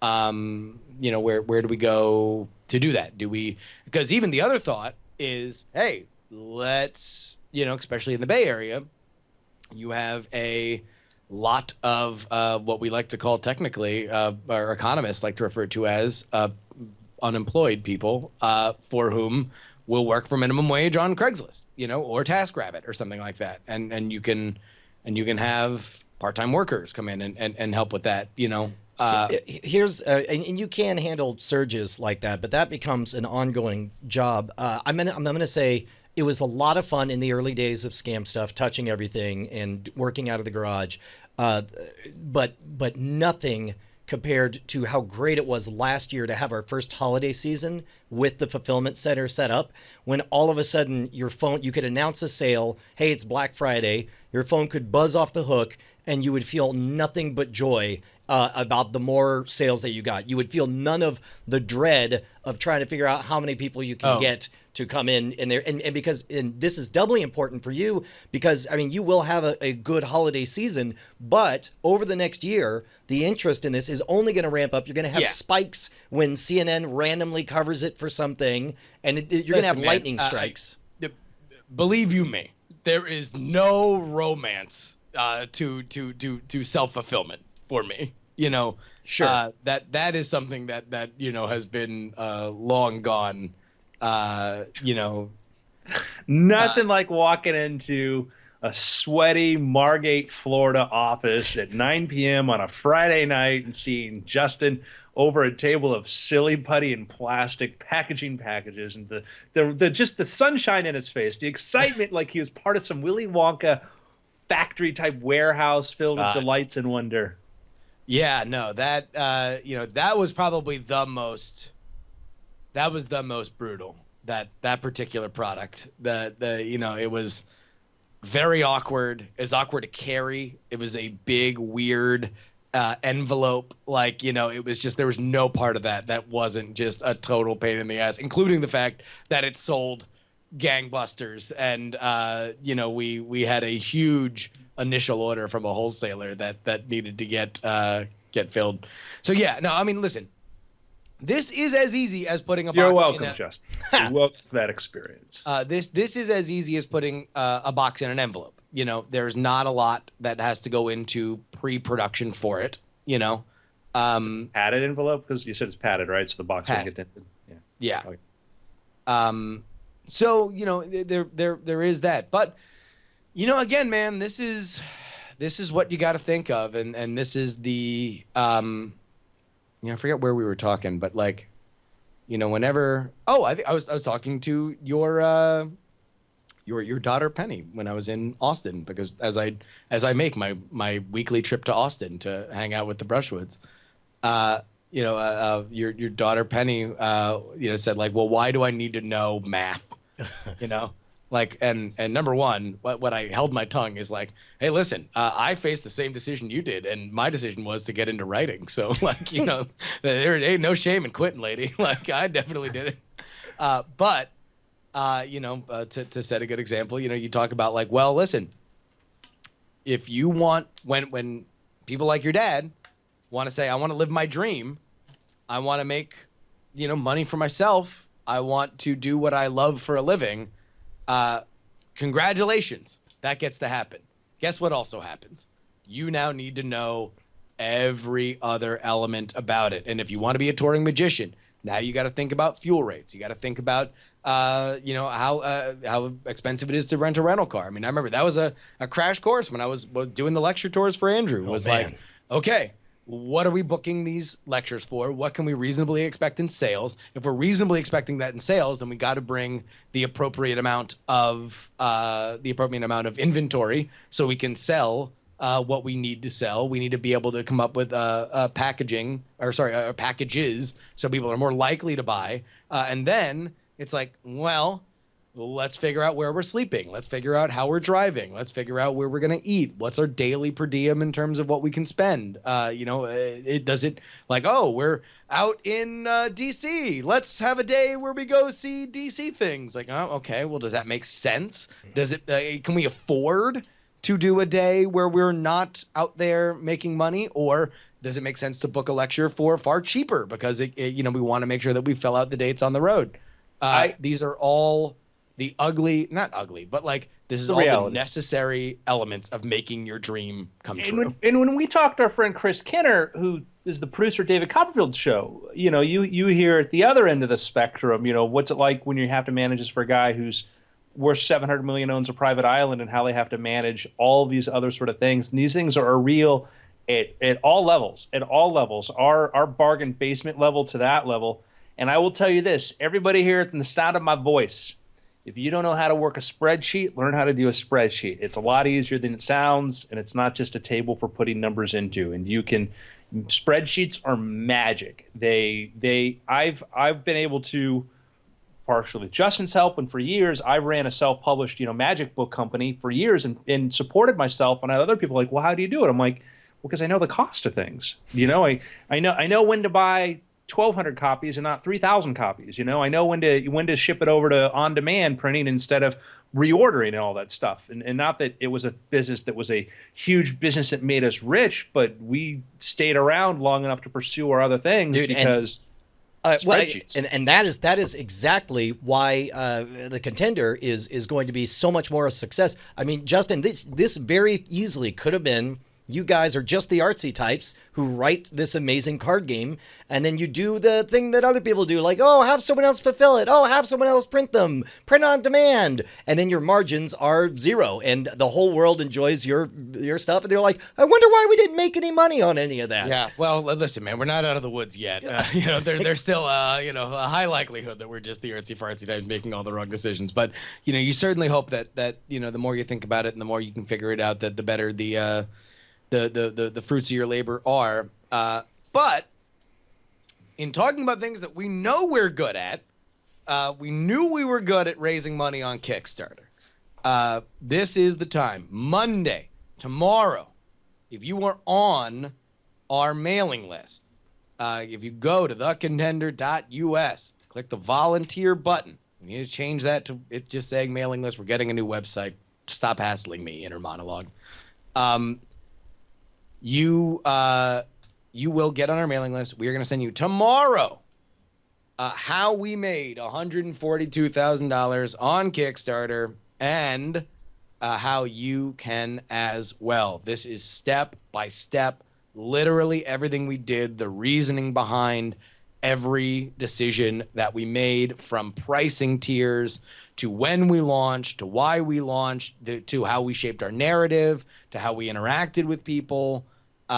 This is the comprehensive guide. What the goal that we wanted to do was to make make this article a compelling. I think the first paragraph of it is, hey, we had an idea and we listed it on Kickstarter. We raised a bunch of money. Does that sound like you? Except you just haven't listed it on Kickstarter and you're confused and you have a million questions. Well, this will hopefully help you bridge the gap. We want to help do that. Our experience is unique, and the one thing that I made sure to do in preparing it with everybody else was that to also list, because it always drives me nuts whenever people are like, oh, I'm a famous person and I did a thing. Like, for whatever advantages we had, we made sure that we listed them, and also, so we're not blind to that. And it's not like listen, we're not blind to the fact that, launching at Nerdtacular, where I'm going to be on stage 9 times during the day, is an advantage, but there are ways where we can, and hopefully in this article help you, realize, where that helped, where things were multipliers, and get you to a point where you can have a successful Kickstarter, because, man, it is painful to watch you or your friends launch Kickstarters that don't do so well and have very avoidable problems. I just signed up for your mailing list. It went straight to my spam, so I clicked not spam. So anybody else signing up for that, I'm looking for mine. I guess It happened to me too just now. Okay, so I'm going to go in the junk email. Well, no, it doesn't. I would put maybe a thing and tell that it's a beautiful site, but to ask them if they could put a thing like, be sure to check your spam folder, because if it went to Bryce's and mine. Then... no, that is a fact. Also, and it's in my spam. Yep. I'm marking it as important. Yikes. Yeah, that's the thing that worries me too. Like with my mailing list is like, you look at like what % of your things get open. I've had my own things coming back to me end up in the spam, in the Google spam. It's sometimes hyper aggressive. What service are you using for the email, Justin? MailChimp. Huh? Wow. MailChimp.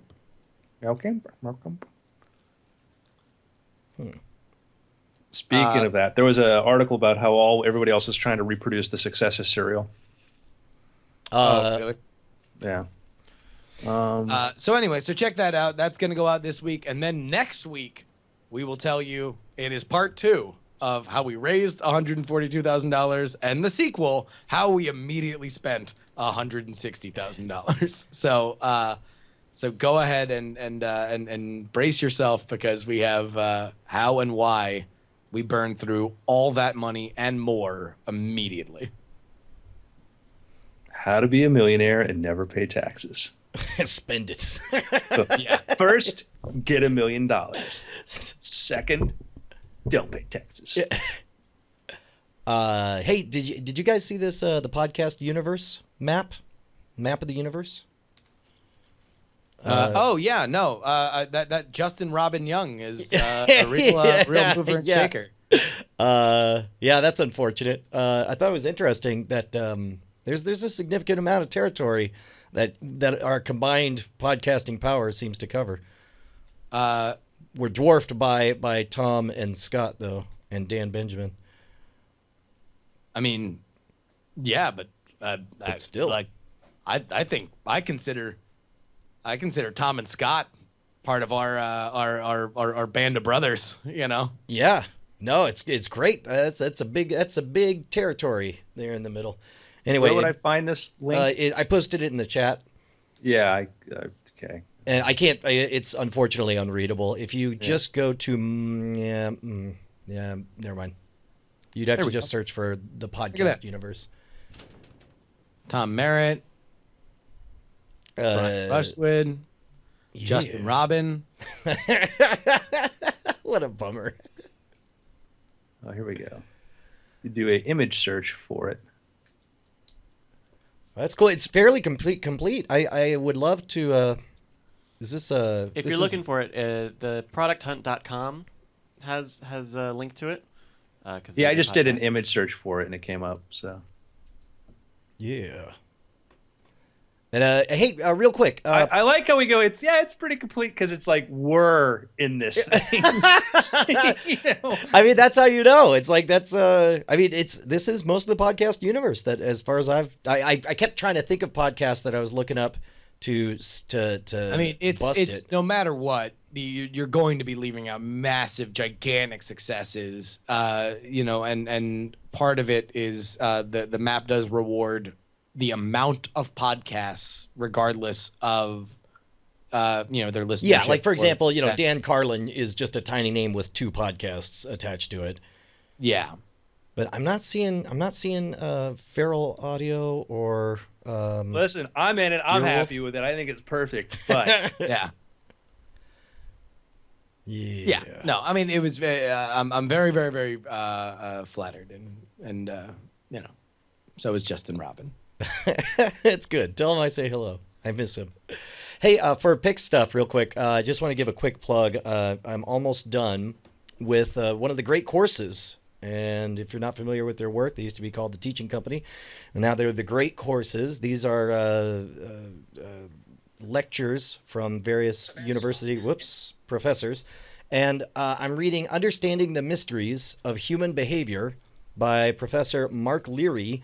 And it's a biological breakdown of, like, here's why, from an evolutionary perspective, it would make sense for us to evolve the habit of blushing whenever we are ashamed. And here's physiologically what happens. And there's ways to induce blushing. For example, one thing they did is they took they took people and hooked up heat sensors to their face, and then they pulled back a curtain to reveal an entire room full of people staring at them.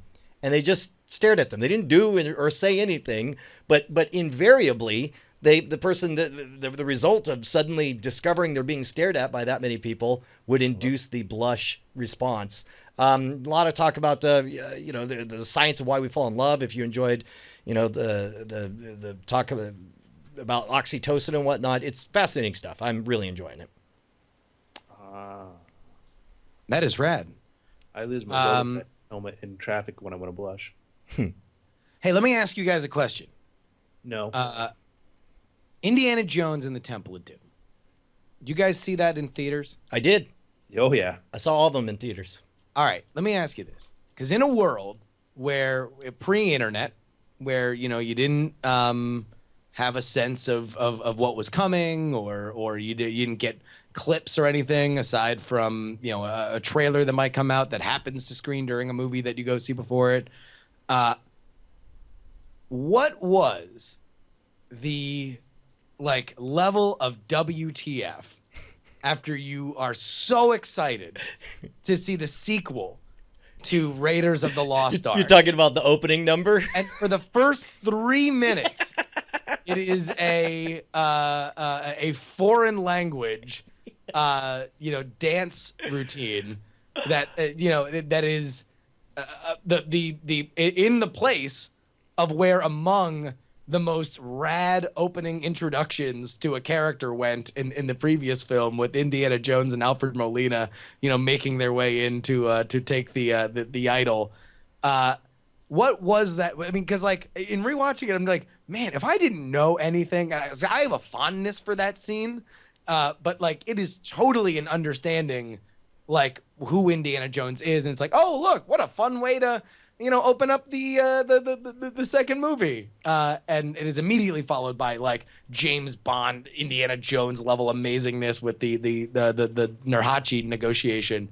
But do you guys remember being like, oh yeah, no, in the biggest F is this? And keep in mind, I was a kid, so I probably didn't get as angry as quickly as it did. I was just excited the movie was starting, but I did spend an awful long time. I actually wondered, there's a substantial amount of time whether or not I just wandered into the wrong theater, because that kind of thing happened back in the day before assigned seats and all that stuff, where you would just go to the wrong theater. It wouldn't be until it started that you're like, oh shoot, it's in the other, we can still make it.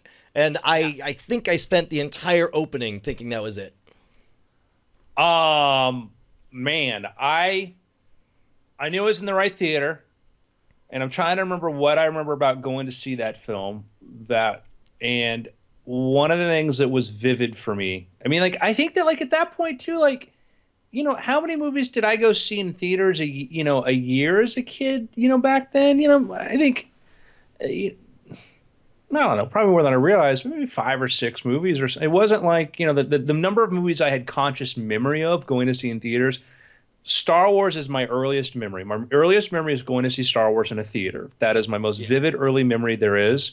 And beyond that, it gets hazy. I remember Temple because the scene when the kids revolt, you want to see a pop in a movie theater, be in that crowd filled with kids. The first time anybody's seen this thing and all the kids start revolting and turning on their slave masters. Oh my God.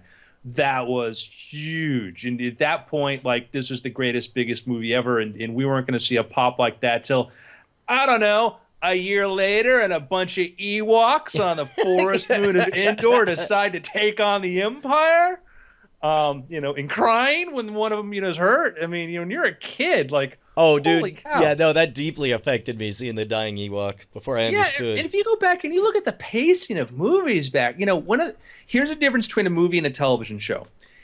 If you make a movie and you have a really good trailer and it's a really good movie, you can take your goddamn time getting the thing started. Mm-hmm. You can ramp up that thing kind of slowly. You go watch movies in the 70s and earlier on, and it starts off just the average day, and this guy's winding his way up, and then things get going. Doesn't matter. Once you buy your ticket, you're not changing the channel. You're going to sit through there unless it's too boring. Right.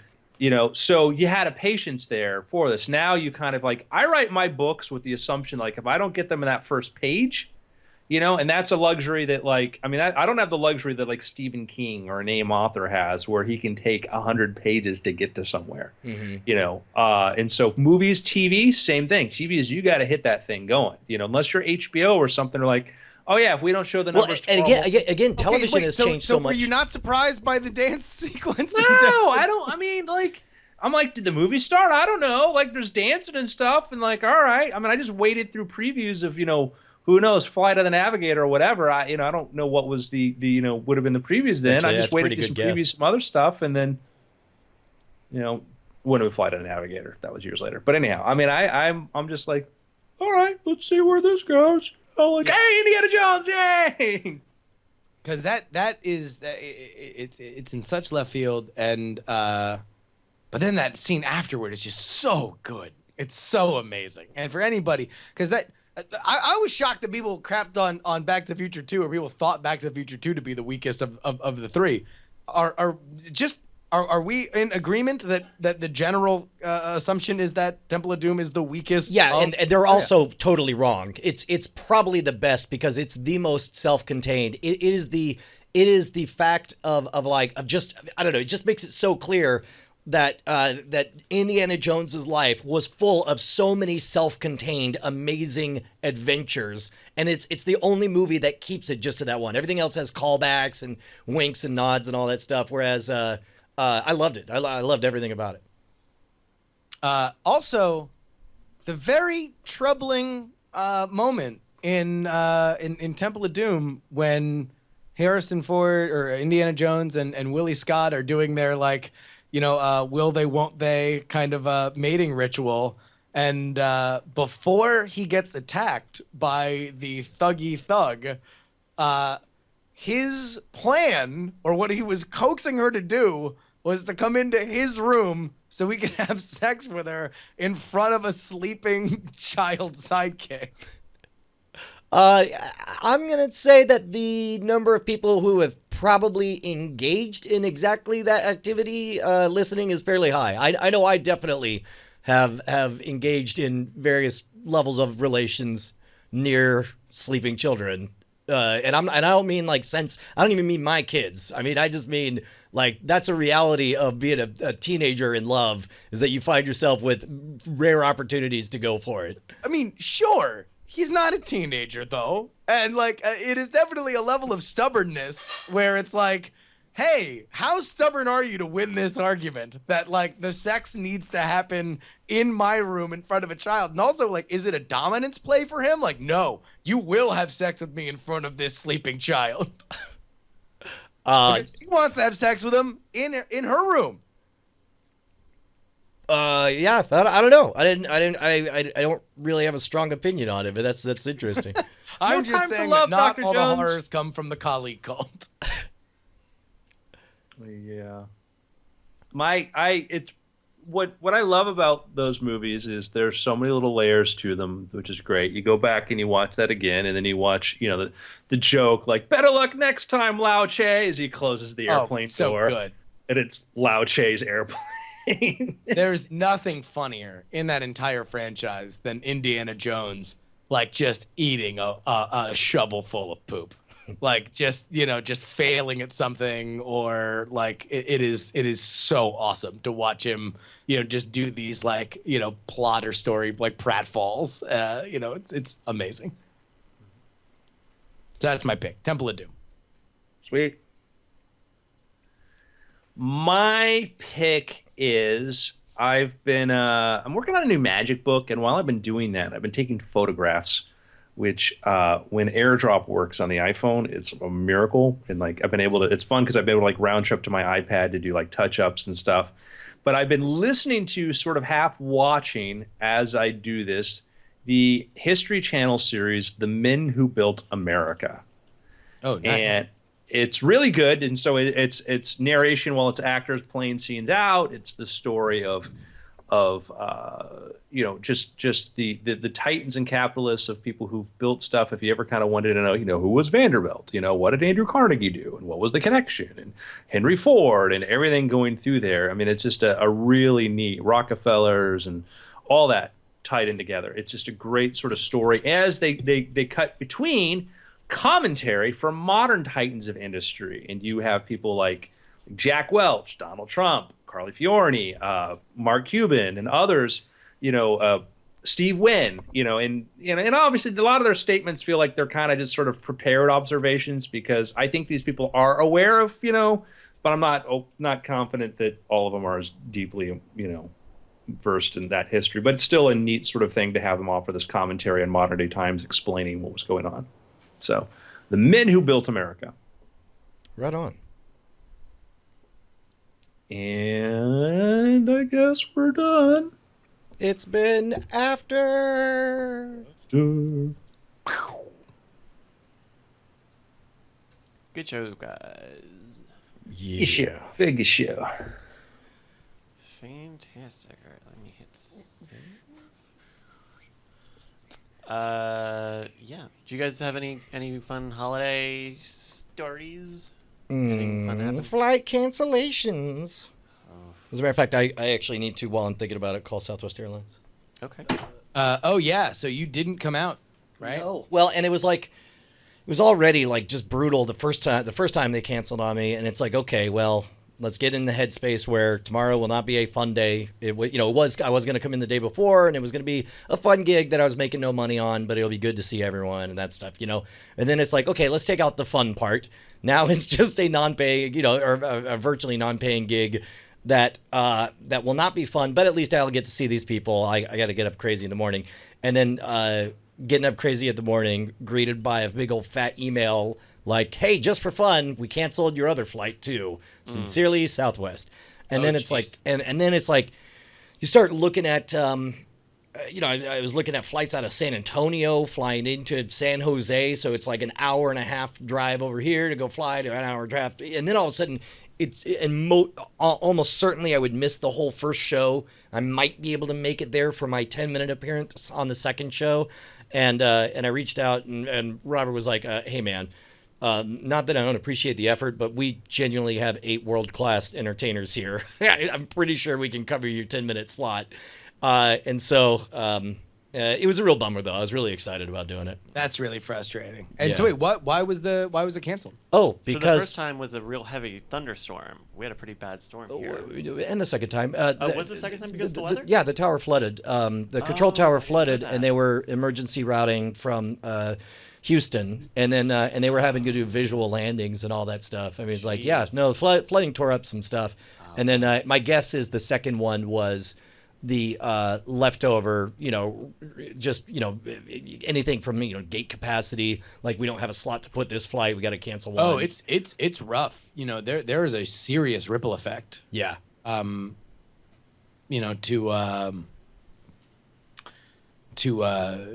dealing with that kind of stuff. I remember there was a point sometime this year where some lunatic ran into United's offices in O'Hare. Or no. It was just O'Hare. It was O'Hare's control room, and it was an old employee, and they tried to light the servers on fire. They tried to do physical damage to the IT infrastructure. Yeah, that would have been just major catastrophe. And so they stopped it before it was a major issue, but it did set off the sprinklers, which damaged some stuff. And because United is so dependent on O'Hare as a hub, it screwed things up for days. It was just shutting that down just creates such a problem. Hopefully it's all good for me to get in on Tuesday, though. Yeah, hope. Yeah, hopefully so. Awesome. All right, well, here, I'm going to go try to get my money back from him. Yeah. All right, goodbye, everybody. Yeah, good shows. Adios, Good shows. folks. That was fun. Right. Justin, can I talk to you for a second after? Sure. Yeah. Yep.